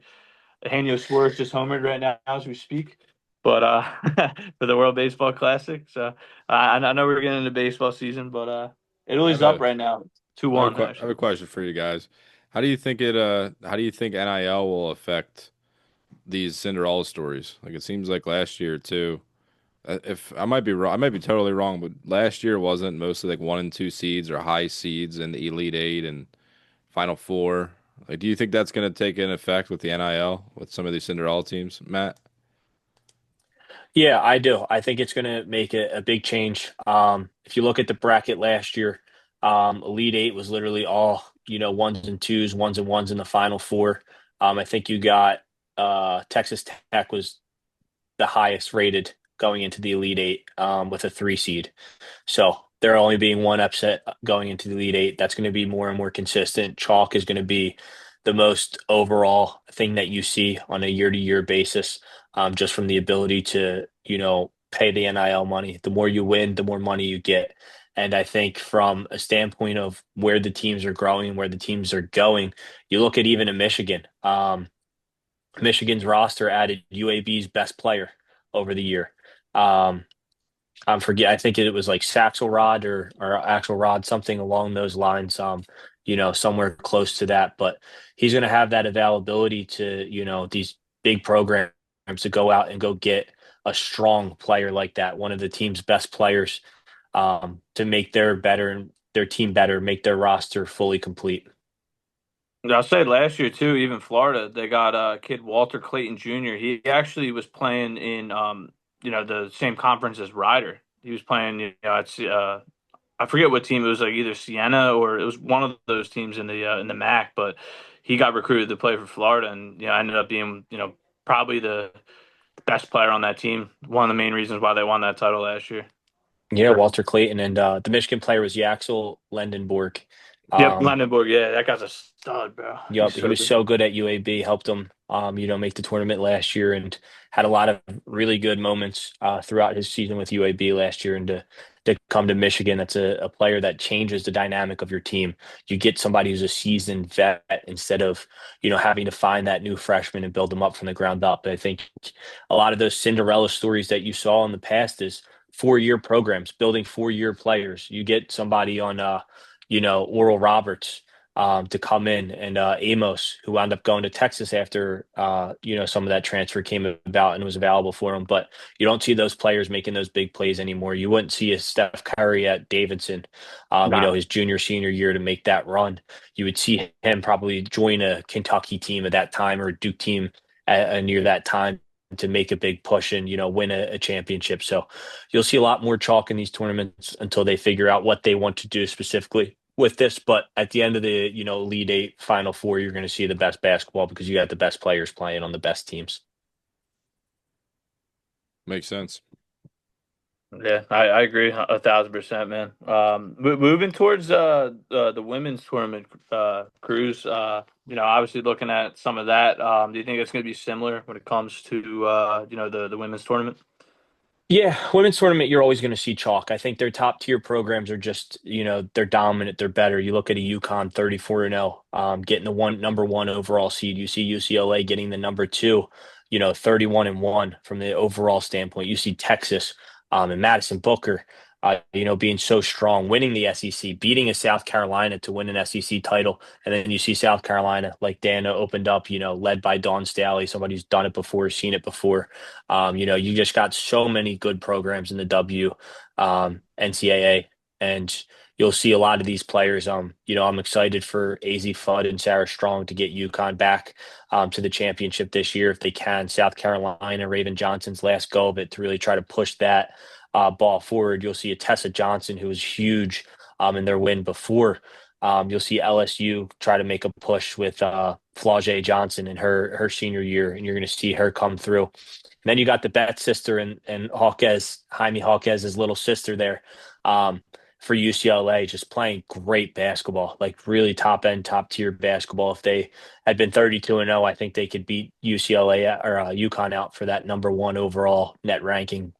They missed it, but what a treat it'll be for the fans for if we can get a UConn UCLA final. But it always comes down to where's the offense going to come from. For a UConn team, you looked at them last year. You had Paige, you had AZ Fudd, you had Sarah Strong. Then on the back end, you have Ashlyn Shade and KK Arnold. You have such a deep bench to get scoring from. Where UCLA, you didn't have that last year. You had Lauren Betts come up, and you had her have the ability to be a strong post present. But if they start to double the post, who's going to be that next person? And with Hawkes coming into her own this year, you're going to see her come through in big time moments. You can see Tessa Johnson, Raven Johnson also scoring for South Carolina. Iowa, they wind up getting a 2 seed this year. They're a strong team. They got a couple players that can get a lot of different buckets. You got Kylie Fauerbach, who's been there before. She's played with Caitlin Clark many times, deep into these tournaments with a lot of experience. You'll see Michigan with Silas Swords and, a couple personal coaches for myself, Coach Jay and Justine, Ratterman being able to coach those bigs up and get them in a place where they're going to be successful. You got Kara Lawson for Duke, who's their USA's, head coach. There's a lot of talent. Kenny Brooks, Kentucky and Clara Strack. Clara Strack really came into her own after Kenny Brooks really challenged her in that second half of the year of you're not great right now. And she responded and she became great for the second half of that year. So up and down, you're going to see a lot of chalk, but you're going to see the best players in every single standpoint, play basketball at the highest level, at the highest degree, coached well with a lot of these coaches. So it's going to be fun. You got a couple teams that are going to be in both, like in Alabama, Miami, Ohio made it to both. You'll see, some of the High top Point. end Gonzaga, High Point, Villanova, UCLA, all these big teams, UConn, Iowa State that are going to play in both. So you're going to be cheering for both the UNC, Ohio State, Illinois. You're going to be seeing both teams go for it. And it's always fun to watch, the women's earlier on in the day to then watch the men's side of it go later and, cheering for if you're lucky enough to go to a UConn, a UCLA, or one of these teams that have both Duke where, you have a good shot of winning both. It's fun to really cheer both your teams on and see that success, mount over time over those 3 weeks of the tournament. Matt, what's the biggest difference you're seeing with with coaching women versus men? Yeah, the biggest difference is the athleticism in play for the men's and the women's, right? You're going to see the eighth guy off the bench for a men's team be able to, run pretty much it looks like a 4-4 down the court, right? Jump through the roof. And for the women's, you're going to find a technical battle. You're going to find coaching and, you have these high skilled players. You have a Sarah Strong and AZ Fudd. Seems like AZ Fudd can't miss when she shoots the ball. Sarah Strong is so good, so fundamentally sound. The Bets are so tall and so dominant. Madison Booker just gets to her spots so easily. Claire Strack being, a tall, big that can handle and be mobile. Silas Swords the same way. When you see these players, your coaches, you're working with them consistently. You're putting yourselves in positions to succeed. You're playing team basketball on the women's side. You're seeing a lot more sets. You're seeing a lot more, accountability, I think, from a standpoint of where you're supposed to be. Where you're supposed to run the play. Where you're supposed to get your sets and get your buckets, get your points. And the coaches do a tremendous job of making sure that they put their players in a position to win. And the players, obviously have to be the ones out on the court executing. So I don't want to take anything away from them. They, allow themselves to be able to be put in those positions. They're coachable from the start of the season to the end of the season, and they buy into these programs. They're 4-year programs that are built up from the ground up. And that's where you see a team with, Michaela Blakes and Vanderbilt making a run like that this year with her being so dominant is coaches give them the availability, the understanding to play great basketball, right? And the men's team, you'll see a little bit more ISO ball. You'll see faster pace. You'll see a lot less sets run. But when the men's get into their sets and they execute their sets and they allow themselves to get in that position, that's when you see the chess game start to move. So I think the athleticism shows a difference in the men's game. And, just the high pace, high action of it. The women's, you'll see a little bit more slower pace, slower action, but a lot higher execution on a you know daily standpoint from the higher level programs. And that's why you see some teams struggle, like at TCU, like a Notre Dame on the women's side. You got such good players. Olivia Miles is so good. Hannah Hidalgo, so good at the things that they do. But how do you get the rest of your team involved? How are you making sure that your sets are, conducive to keeping that high motion, high, um, open rate for an offense? And that's your hardest part in a game to game basis is breaking down that chessboard and seeing where you'll be most successful. But for the women's side, I find that enjoyment of that slower pace. Here's how we execute. Here's what we're looking to get to. Here's what we're looking to get done. Part of the reason why I was drawn so much to when I wanted to get into coaching, I want to get on the women's side of things and be able to put that piece together. That makes sense. Women too, they're kind of in a way revolutionary too. Remember the early 2010s Villanova women's. I remember they ran a 5-out, and that was like for the time revolutionary. Now we're seeing the whole NBA do 5-out, and they're probably adapting the women's back then to not having a true big and being so fundamentally sound, shooting from the outside, doing high screen and rolls. Even they would even do it against a zone, which is kind of crazy, and shoot them out of the zone. But just an interesting point that now the NBA is also going to that 5-out. Yeah, it's a copycat game and you find success stories and the ability to attack open space is what that old Villanova team had found, and the ability to extend the defense. And even in a zone, like you mentioned, I'll tell you now, for the times I play and I get on the court, my teams are going to put a 5-out, and we're going to have four shooters in, the wings and the corners, and we're going to have our ball handler be at the top of that key. And it's a quick pass and cut, move the defense, try to switch and switch the sides of the court. And I think if you watch, I think it was Gino Ariama from UConn talk about every time you have a ball reversal. If you have one ball reversal, our percentage was 40%. We made a shot. If we had a second ball reversal, we went to a 60% make. If we had a three or more, we were at an 80% make rate for our field goals. Just moving that defense, finding the open areas, being able to put yourself in position. The 5-out game really allowed that to happen.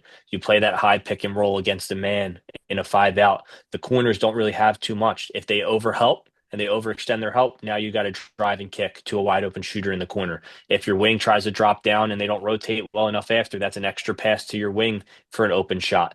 You get to that little bit 5-out drive and kick where you drive, you kick it. Maybe you don't love the 3-point shot that you have. You try to get back downhill to fill that. Then they crash from the other side. You kick that down around the baseline. So you're opening up that defense, and every single time that ball goes from the right side of the court to the left side, you're moving the defense and shifting them in a way that allows you to get an even more open shot and a better shot.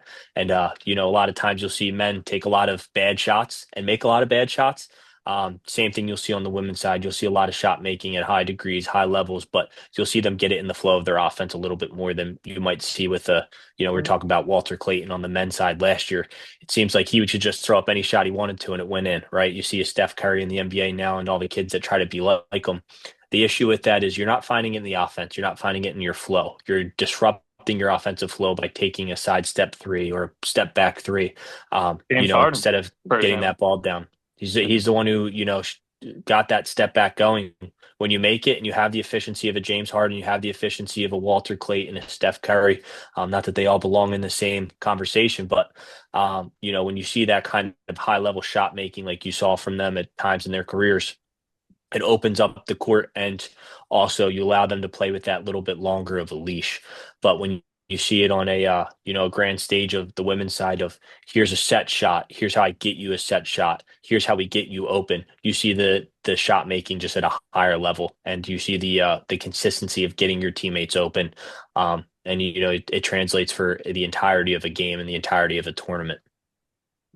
For sure. For sure. No, Dan, Matt did mention a couple. I don't think he directly wanted to mention this, but he did mention the side of. I was listening with some of the teams that don't mesh well on the women's side. He did say Notre Dame, and guess who they play first round? Fairfield. The Stags, baby. They play the Stags. It all comes back around. It'll be a fun matchup. But if you get early season Hannah Hidalgo, if anyone was following to that early season success, she was getting felt like 10 steals a game every single game. So if she disrupts that Fairfield offense, then it's going to be a long day for Fairfield. But if they can stay in their sets, if they can execute and they can score, Notre Dame's going to be looking to try to do the same, and Fairfield can be looking at one of those 6-11 upsets. In that Yep, bracket. for sure. What was Is the there team that we were talking about yeah, Latch? It was me, you, and Matt talking about that team. Illinois, Western Illinois. Is that right? They Yeah, have the one girl's averaging like 25 a game, 6'2", good size. That could be a sleeper. against North Carolina? A 4 and a 13. We talked about this, Matt. It's it, rare, but it happens. it's rare, but it happens. Yeah. That'll be me not knowing anything about it. That'll be my sleeper pick. My main pick will be Coach Staley at South Carolina. Oh, Yeah, Western Illinois will have a chance when you have a player that can put the ball in the basket. It's hard to beat. It's hard to compete with. But North Carolina's beat Duke this year. They've had some pretty big games. They've come from an ACC, a strong ACC, this year. So it'll give them a chance to really make their imprint on what this could look like for the ACC with North Carolina and Duke. Seeing some respect in the rankings this year. But that's what happens when you get some good games and you get some good matchups from your conference. So, averaging over 20 is nothing to be shy of. You look at I think it was Ashley Barker last year, or Baker last year, from Alabama, where she just, she could take over a game and she could really put the team on her back. And I think she felt like she had 50 points out of the, Alabama 60 in that overtime game. So when you get to those positions and you get to that spot, people who can put the ball in the basket tend to change games. And Western Illinois has somebody that can certainly do that and certainly change, the dynamic of a game. Yeah, obviously I'm biased, but I love players. Like I'm all about like good scheming and coaches and great coaches, but I do always go back to the players. Like who is the best player in the nation, both like men and women, and ride with them because you win with your generals. Sometimes that falls short. Like you can look at top heavy teams and X, Y, and Z, but I love just looking at great like and respecting like great players. So she'll be interesting to watch.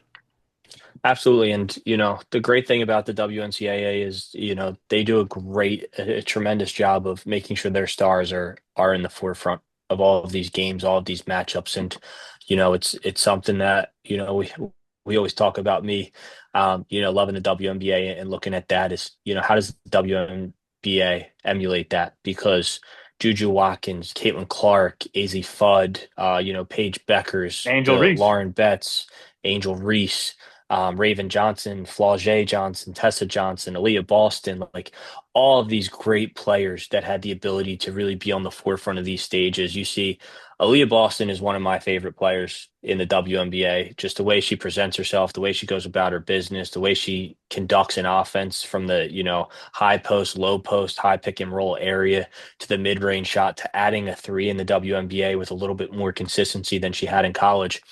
And then you look her end the season and she's on the panel as a, rookie. She's a rookie in the WNBA and they have her on the WNCAA panel for ESPN.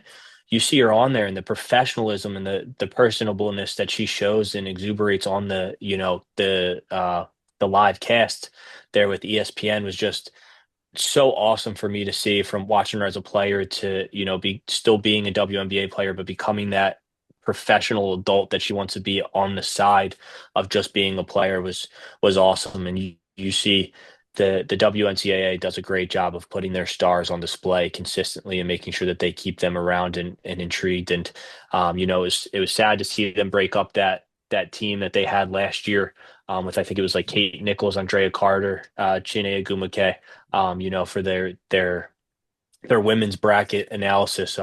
They added a couple and, changed a few things here this year with, I think it was Kate Nichols that moved on to a different, broadcasting team.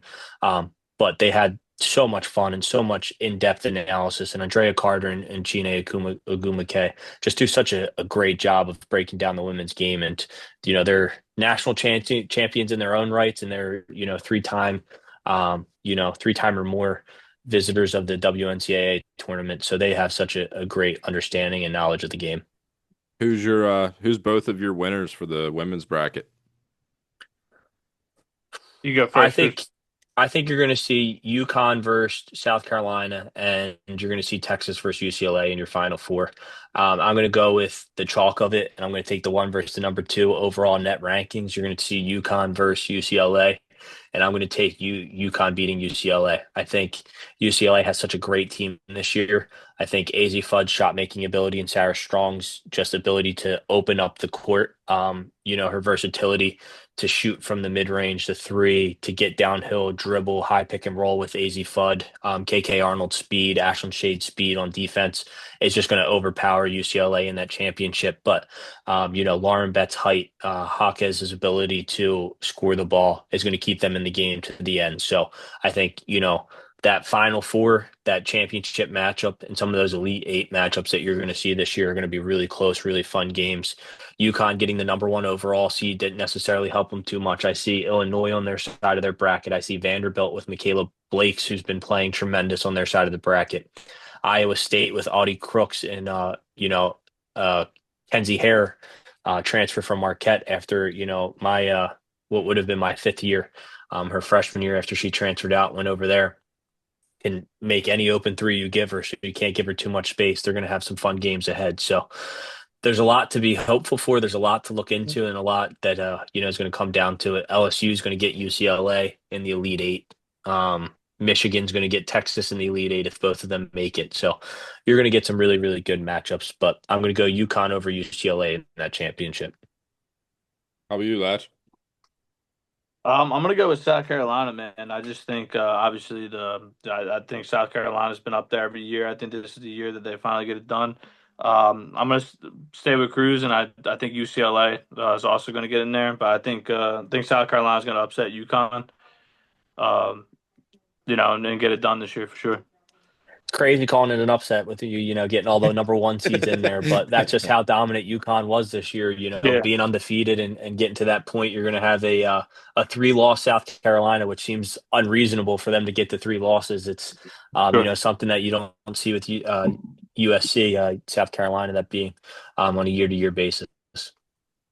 For sure. Yeah, doesn't even really feel like an upset, but yeah, I mean, looking at UCLA and all the other teams, but hey, sometimes it's the way that you get high at the right time, and that's all it takes sometimes. But yeah, UConn's just every year is like -5, 600. I mean, you obviously know Yep.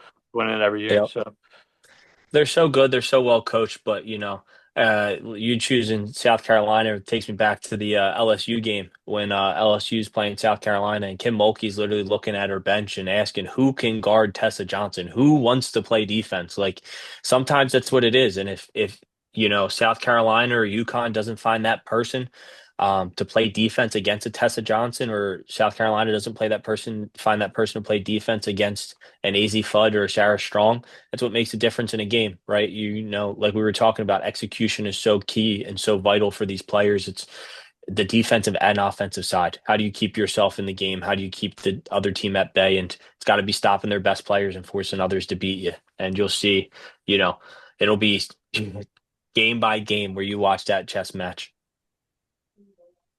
The Latch. Matt gave us his wisdom, his expertise on the hoops.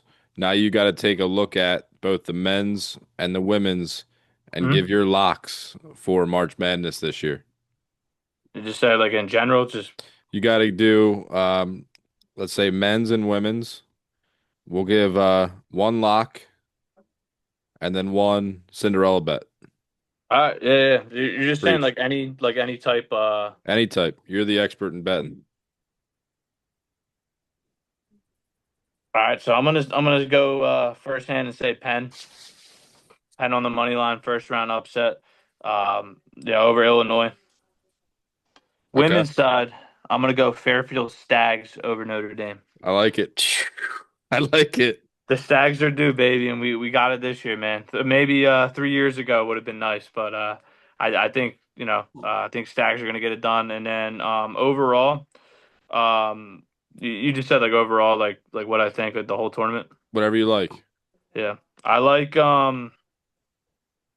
I like the Final Four. Get ready for this one.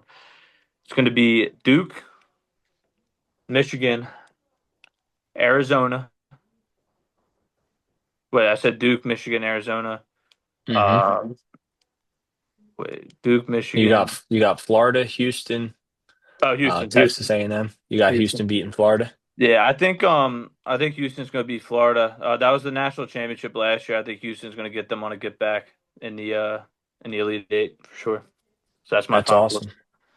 I think if I'm giving you guys a lock, Johnny Locks over here is inspiring me. Take Virginia to be in that Elite Eight. I think you see that 3 seed upset Iowa State. I think that's going to be one hell of a game, but Virginia being a strong team going into the tournament, Iowa State being the same, seeing how Iowa State can handle that late game pressure again, for a second time with some of that thought of, what could happen. I'm definitely going to see some of that. And, I'm going to be probably a little bullish on this, but I'd see Iowa on the women's side make that Elite Eight, Mm. and come out on top of Georgia or Arizona State, Virginia, and then beat FTU, beat what it could be of a TCU and Olivia Miles or a South Dakota State or Washington. So I'll see them in that Elite Eight, and that'll be my picks of where I think people are going to land. Like it. Oh, So Matt's got Iowa women's basketball Elite Eight, Virginia men's Elite Eight, right? Yep. if you don't remember too, Matt said that Duke's going to get upset by Izzo in March. That might be some good value on that too. When we get down to it, we'll see how they're playing. But you get Michigan State a 3 seed into that Elite Eight versus Duke. It's going to be John Shire versus Tom Izzo. Izzo. You're going to get two really well coached organizations, programs, and watching some of the film back of some of these teams and watching John Shire break down an offense running the same play with different options 2 or 3 times in a row. You see the defense, you see how they're playing it, you see the help that they're in. He sees the game so well from the sidelines. And then you have Tom Izzo, somebody who's been in the position where he's playing that chess piece where he might run an offense or a defense a certain way to try to set up your offense and try to make you use some plays early on that he can make sure he counters later on in the game. So you're going to get that back and forth. And if Duke isn't fully healthy by that game, I can see Michigan State, playing to their best degree, in that Elite Eight and upsetting Duke. I like it. I think another team I think that me and you could I'm not sure how much value we probably get from this, Maddie, but Arkansas make the Sweet 16. I think I could see them winning a game or two for sure, and Bryce then Mitchell. probably what's up? Bryce Mitchell. Arkansas. Yeah. Woo woo. I remember I was at a bowl game actually in Tampa, Penn State, Arkansas, and the Arkansas fans were making all these pig noises. I didn't know. I accidentally bought tickets to the Arkansas section, and I had like no idea. I was like, "What's going on here?" Because I never seen anything like it. But nah, I think Arkansas making the Sweet 16. I'm not sure if that's minus money or not. Maybe it is, but um, they Flash. probably will lose to Arizona eventually. Did you just throw on the strobe lights now? No, I did not. Did it just go off? I didn't even realize. Yeah, it's been strobe lighting behind you. Let me see. Let me see. Dude, I didn't even realize that, bro. No, I don't have it on at all. I just have the lights like the whatever color it is. Uh, Maybe I just stepped on something. I don't know. Dude, the past 2 years though, the strobe lights made an appearance. You had the Yeah, strobe lights going on. That was the yeah. best. Hey, That's what we got to start turning on for Latch's locks. Once we get in the locks, the strobe lights start That's going. what We I'm start saying. getting them in the zone. But I listen, Latch. I'd agree with you. I think Arkansas could be an easy Sweet 16 team. But if Wisconsin holds on against High Point, you're going to see a really really good game between Arkansas and Wisconsin in that round of yeah, 32. yeah, for sure, for sure. I mean, yeah, but Wisconsin, obviously, Purdue. We're not even talking about Purdue, man. What's going on with this guy? I got Elite Eight all the way with Purdue. They're going to get a crazy matchup with Gonzaga or BYU in that Sweet 16. But the way they performed against Michigan is if they can keep that going, Braden Smith's going to break that Missed record a of lot. all-time assists, either in Purdue or NCAA.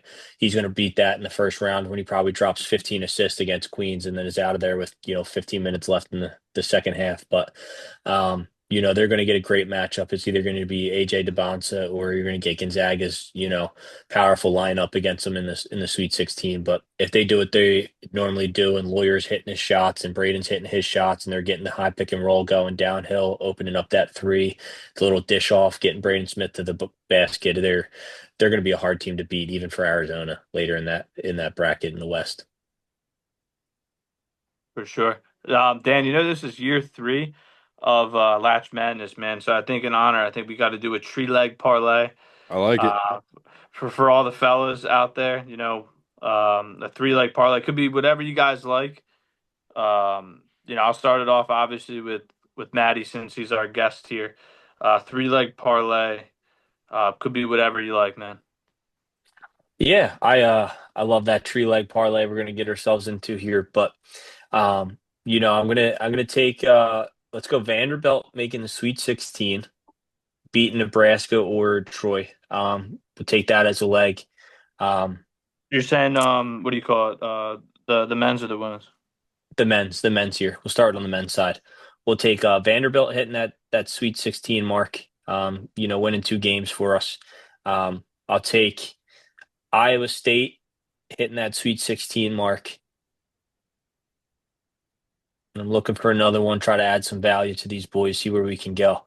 And let's follow it up with a latch here, a lax locks. Oh, a latch locks here, and Lock her in. let's take Arkansas hitting that Sweet 16 too.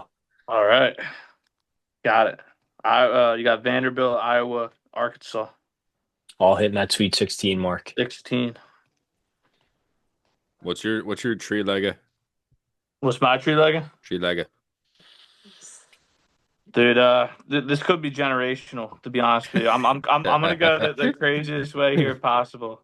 So we're gonna go with the point differential, as I mentioned, high point, the 12 seed winning. So just on the money line there. So high point, right? We're gonna Yep. do. Cruz and I were talking about a lot of A10 teams with the upsets. We're gonna do St. Louis on the money line. Billikens. Yep. And then we're gonna. The last leg of this is going to be Furman on the money line. Wow. We're gonna have ourselves some fun. We're gonna have ourselves some fun here, Latch. Yeah, so that's Furman, that's High Point, and what do you call it? What did I just say? Furman, High Point, St. Louis. St. Louis. Yeah, You have to put a disclaimer on the video. This is not betting advice. yeah. Please don't gamble at lose your your own houses. risk. Yeah. We have to record a video of you saying that too. Please do not take this as financial advice. Yeah, do No. not. Hey, man, we're just trying to have fun here. Pay for a couple beverages because you shouldn't be paying. You shouldn't be using your own money for that. Tell them the St. Louis Billikens sent you. St. Louis, baby, come on, baby, come on. All right, Dan, you send us home, brother. Yeah, let me see. I'm not as knowledgeable as either of you, but for the men's, let me pull up the bracket again. I'm just gonna do 3 winners in the first round because I'm not knowledgeable on the rest. That's basically what I just did. I honestly I like the cruise parlay at the 16, dude. Like that was kind of sick. Like you could maybe do an elite 8, just like 3 teams you think they're gonna make the elite 8, or yeah. I'll go with St. Mary's. They're probably a slight favorite. Yeah, the 7 seed. I'll go.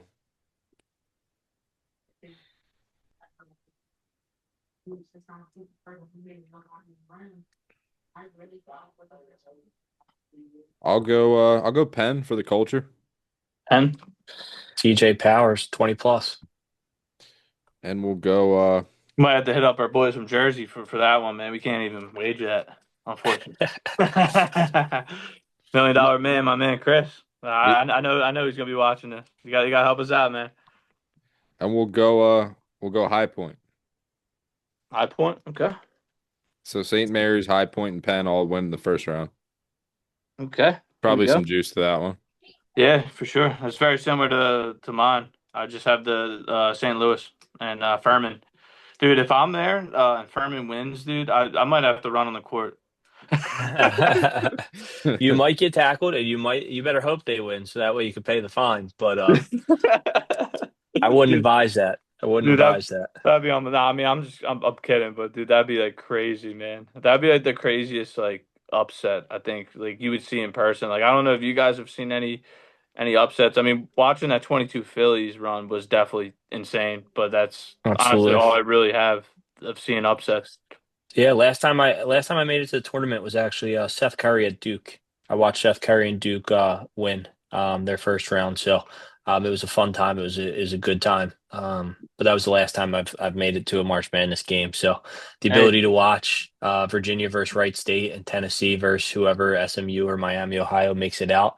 I'm excited, and it's going to be a good time down there. I'm gonna old head you guys. Remember back in the day, the last one I was at was Georgetown, Florida Gulf Coast.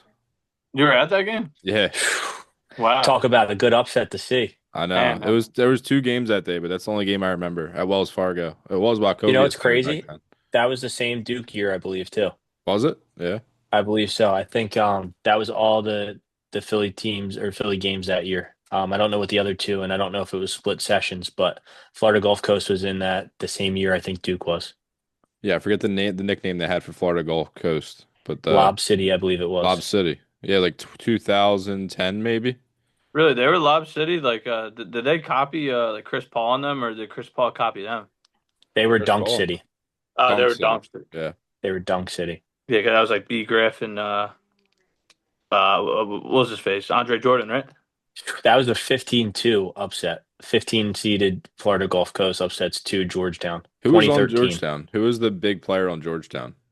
NBA guy. Ewing, right? Patrick Ewing. Event like that was back in the day. Nah. Yeah, not in Back in 13. the day. Let's see here. It was a guy who was a high draft pick.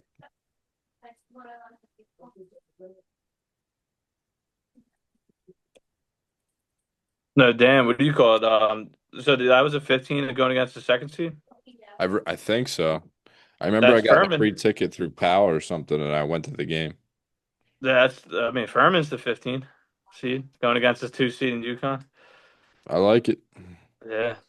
Latch, tell us about while Matt's looking up the Georgetown, some of your unorthodox.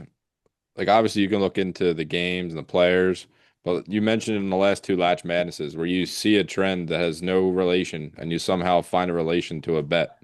Are you seeing anything like that for March Madness this year? Not in particular, but I know Maddie could attest to this. I remember, me and Maddie were, enjoying the sun on the beach, and I was joking around with him. I was like, you know what? I'm gonna take O'Neal Cruz to homer, and a couple hours later, I get the notification O'Neal Cruz homers, and I was like, you know what? The next day, I was like to him, I was like, I'm gonna take Ellie De La Cruz.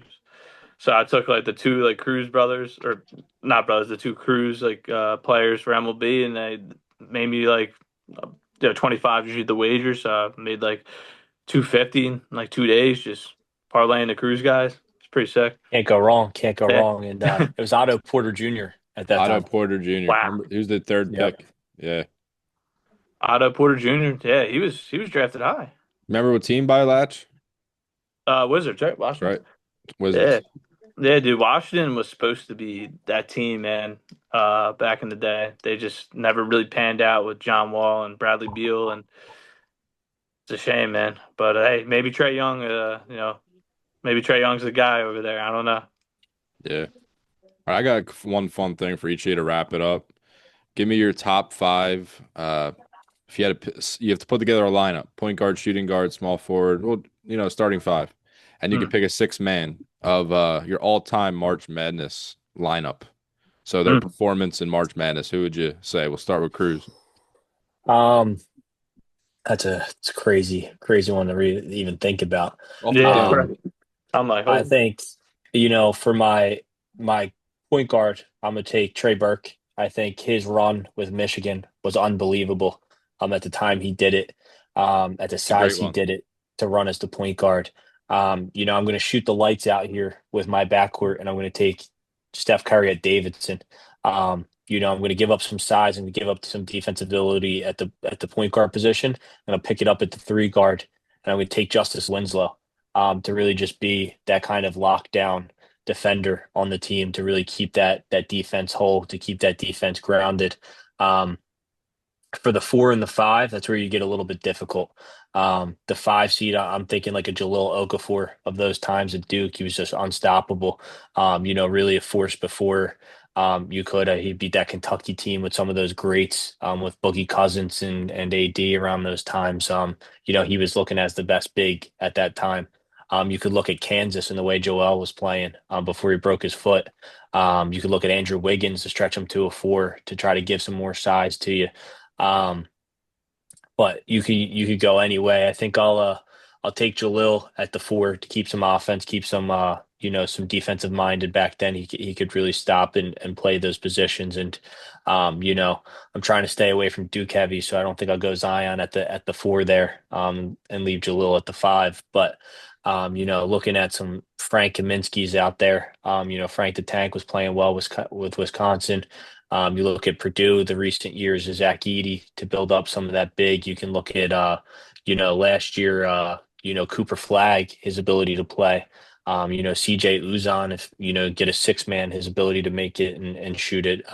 Sheldon Sharp, even, and a lot of these other guys. But I'm just, trying to rack my brain for a good 4 here to really fill out that lineup. Probably need a stretch 4 that can play a little bit of defense. So, not really sure who I'd put in that 4 spot, but that's who I'd be looking for. Somebody with a little bit of stretch play, make a couple, deep, corner threes, stretch it out to the wing and play some high level defense. I'll take Oso Ighodaro to fill that 4-man spot, play some defense. He's a little undersized for a 5. He's not going to stretch it out for a 3, but I'll give myself some Marquette love over there and watch him play. If I could get D Wade out there, Final Four run with Marquette as probably as a 6-man, that'd probably be my 6-man of the year. Have him coming off the bench, having a triple double in the tournament, playing some good basketball. But also will play some, defense, some backdoor cuts. He knows where to be. He can play some high pick and roll.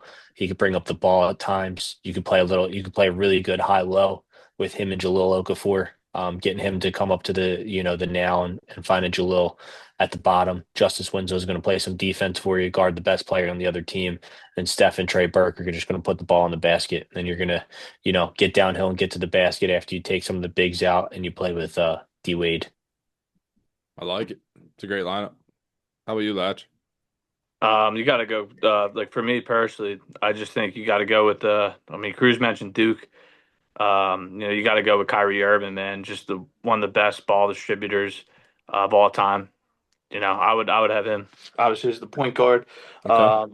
Making the transition from Duke to another like blue chip school. Shooting guard. I remember when Drake was sitting in the locker room with them, man, with Kentucky. Devin Booker, just all around shooter, man. Just can make a bucket whenever.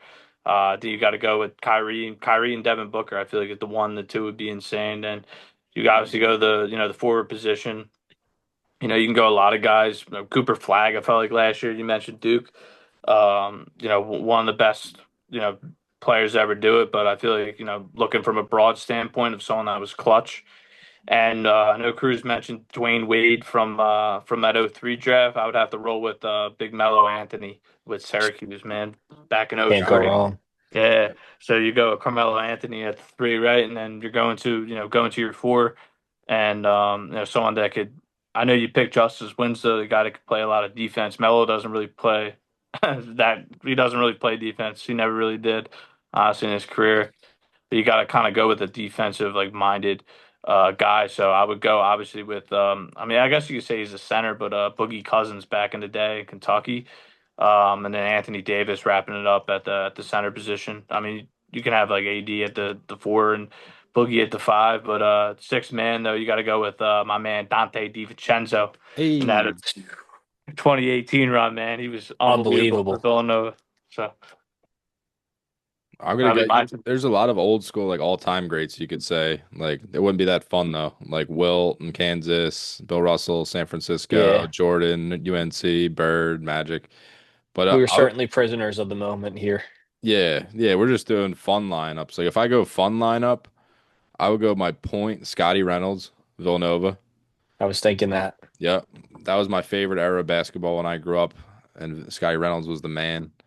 My 2 guard, I'll go I got to go Jimmer, Mr. March Madness. BYU. At BYU, you got to go Jimmer just for the Shooter from vibes. 50. Yeah, he's the original Curry before Curry in terms of college. Absolutely. I should have did Doug Eater, man. That guy Dog was eater. yeah, St. Yeah. St. Peter. Peter's. Yeah. Small forward. Little North Jersey action. Yeah. Shout out Small. Dougie. Jason Thompson, Latch. Oh, Ryder. Ryder. Yeah. Ryder guy. Yeah, dude. I'm not even sure. Was did they make it when he was on the team? I No. don't think they've made it since the '80s, to be honest with you. Yeah, I know he was drafted by the Kings in top 10, but I don't remember if they had success in March Madness. He was But drafted top 10. yeah, Wow. I mean, I know his jersey's hanging up and everything, but I thought he was for some reason he was like a second round pick or something. I could be But wrong. yeah. But Yeah, that's tough, man. That's tough. Jason Thomas. Yeah. my three, I'll go Adam Morrison, Gonzaga, Yep. March Hell Madness yeah. legend. My power forward, I'll go I mean, you could go Christian Laettner, you could go Tim Duncan, Wake Forest. Mm-hmm. Tim Um, Dawkins from St. Croix, man, from the Virgin Islands. yeah, but he went to Wake Played at Forest. Wake. Yeah. But yeah, he went to Wake Forest, yeah. I'm Chris gonna go Paul was with great at Wake Forest too. I'm gonna go with Hank Gathers at my four. Philadelphia guy, went to USC, then he transferred to Loyola Marymount where they had a great run, but he had a heart attack on the court. No shit. Yep. Yeah, but he was a Philly legend, Hank Gathers. I'll go him at my four. And at my center, I'll go LSU Shaq. My six man, Dominance. yeah. My six man's gotta be another fun one. Um, I'll go Penny? Michigan State point guard Drew Neitzel. Mm. We got it deep in the bag here. Crazy one. I was like a Penny Hardaway from Memphis. That's a good one. You could go That's a Tyler good one. Hansbrough, UNC. You know what I'm Yep. James Wiseman was great at Memphis as well. Yeah. James Wiseman, yeah. What about Derrick Ant-Man? Rose. D Rose. Whew. Ant-Man at Georgia. Yeah. Yeah. So many good players, so many good moments. We didn't even talk about any of the Cinderellas. I mean, I took some Cinderellas on mine with Steph and Davidson, but seeing the way his career has played out since then, it's not as much of a Cinderella as you would think anymore. Doesn't feel Yeah. the same with how successful he's been. But some of those players, man, over the years of just so much fun basketball. That's why March Madness is the greatest sporting event that they can have is, you never know who that person's going to be, but that X factor that changes every year from a Grayson Allen, even, those 2016 teams that won to, Uzan of some of the Houston teams that have been in it to Jenkins hitting the big time shot, Oh, maybe yeah. the biggest shot of all time to the point we forget Marcus Page hit the craziest 3-pointer I've ever seen in my entire lifetime. The shot right before that, Yeah, he that was double crazy. pumped it from the side and still hit it. And Jenkins, erases that hit from history. So the amount of moments that this tournament breeds, one shining moment at the end of every year is just one of the greatest things that, the NCAA and CBS has built. It's going to be different without Craig this year and, his retirement from it, Jay Wright being replaced by Bruce Pearl. It's going to be all different times for the NCAA, but the games that they put on and the matchups we get is just, unbeatable. It's the best every year watching college hoops. It makes it even better that we have Latch Madness to look forward to every year as well. So doing the pod and giving us his picks. Yeah, we got some baseball picks coming up on Latch Locks. I'm rolling with next week when the little bit of the madness is over. I feel like the first round is just crazy, but I got something cooking with baseball, man. I got some sleeper homers that I'm gonna be posting. I'm gonna be taking all year. I don't think Schwarber's gonna be that guy for me as he was last year, but hey, I got some backup guys, that I'm going to be posting. Couple division winners, couple sleeper MVPs, sleeper Cy Young. So I'll be sure to keep you guys posted. I'm excited for the baseball season as well because start of March Madness always comes with the start of baseball season, and you know, I could maybe drop a little sleeper here of one pick just before. I know I'm not sure if anyone's really listening about baseball, but Cruz knows this guy. He's going to lead the league in homers next year. I'm not talking about Cal Riley. I'm talking about Nick Kurtz from the Oakland From or the Oakland A's, from the Oakland Las A's. Vegas A's now, eh? Yep. He was a Wake Forest kid as well. We talked about Tim Duncan. He's playing in obviously that ballpark in Sacramento again. Had 3 home runs in a game last year. He's actually from Lancaster. He's going to have a hell of a year this year if he stays healthy and full year in the big leagues. I would just walk that guy right now. I would not pitch to him, but they better pitch to him because I'm trying to make some money. So Latch, where can people find your betting page? it's called Latches Locks. It's on Instagram. Right now, I'm kind of just just throwing some picks here and there. Nothing too crazy. Obviously, I don't want you losing your house on it, but the lock actually that I started the page with was actually Nick Kurtz and Juan Soto parlayed together. Obviously, Juan Soto is never a bad play to go yard, but hopefully, we're able to get these guys 3 to 4, 3 400 plus 3 400 odds because Schwarber at the end of the year at plus 100 was just diabolical, man. There's just no way I was taking them unless you're taking them live, but that's Latch, do another you story. do you give out free picks or is it all paid picks or do you mix it up a little bit? It's free as of right now. I'm still trying to build my following up. Obviously, as you're doing your podcast, having a lot of different people on.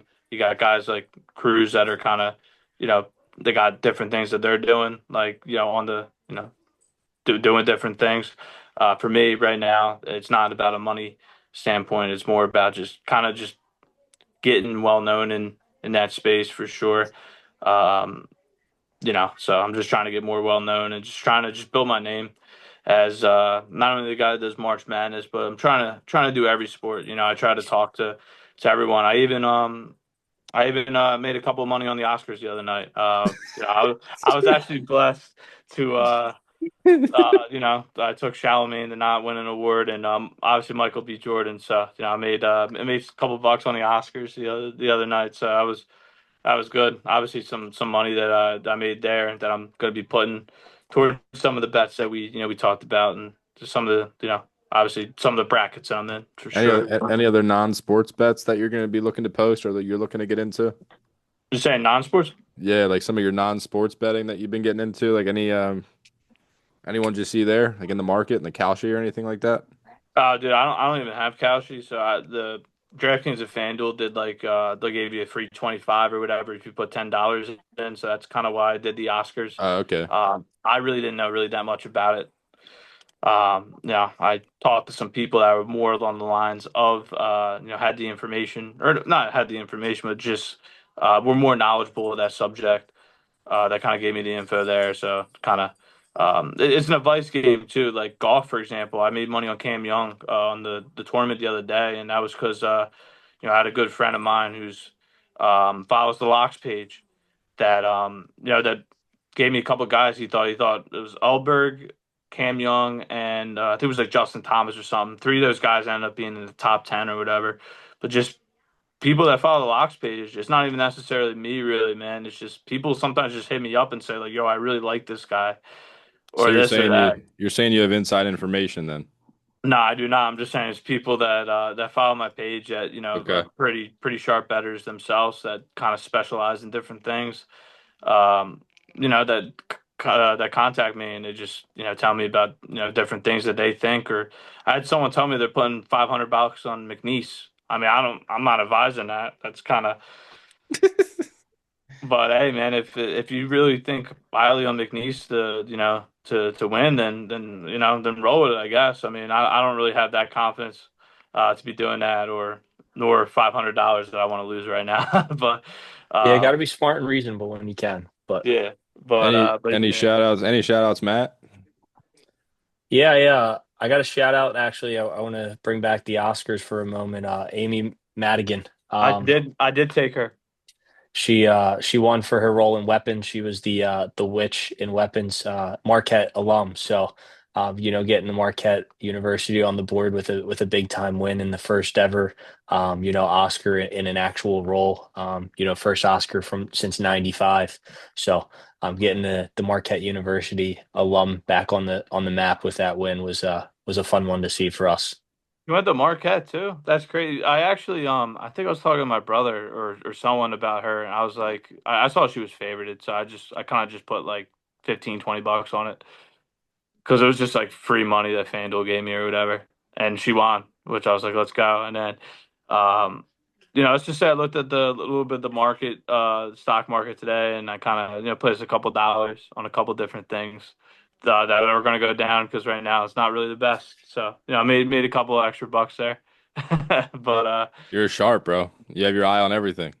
yeah, I mean, dude, you got to look at it too. Even from a crypto and a stock base, obviously the market's down right now. Could be a good time to buy. Could shoot back up. The way the market's kind of going, it's like going down and up and down and up. So it's like kind of like a really good time just to buy stuff. Like I have personally Nvidia and Netflix right now, like This stock is not wise. financial advice. Yeah, yeah. But no, We're getting Nvidia, in the weeds here. yeah. But Nvidia actually I got at like $98 a share on a down last year. Now it's at like almost 200. So like Yeah. I got pretty lucky with that. There's other stocks, like StubHub I invested in. Cruz is gonna laugh at me that why would you ever invest in StubHub? I took a chance and I got it at its IPO and it's almost down. It's like $8 a share. So We'll have to run another one where we go through all your stocks and all your whole portfolio and all. Well, I'm not that portfolio good at run. it, man. I'm Yeah. not that good at it at all. But hey. Start buying low, selling high. Yeah. Hey man, if there's any stocks out there, I know Lily's a good stock. That invest in Google obviously, but I'm still learning on the go with that. I'm not a pro. I'm not a pro at betting either. I'll say that. Nah, it's all fun. All for Yeah. fun. Oh yeah, for sure, man. For sure. We're just trying to invest. We're not losing anything here. A couple $100 here, a couple $100 there, and you see how you go. You're not going to lose. You're not going to lose, all your money. You're not going to win a ton of money, but you're just having fun. Yep, it's all about having fun for sure. Yep. Well, Oh awesome, yeah. brothers. Thanks so much for both of you just taking the time. It was great Of talking course. to Matt with his basketball expertise and all his background, wealth of knowledge. You with your gambling, betting, sports betting, and all your knowledge too. It's fun talking and chopping up with you guys Yes, sir. Happy St. Patrick's Day, and let's all win some money this March. for sure. Happy Yep. Latch Madness. Yes, sir. All Thank you, right, Cruz, for the honor. Of For you course, guys. fellas. Thanks for having me on. It's a nah, great dude, time. it was awesome.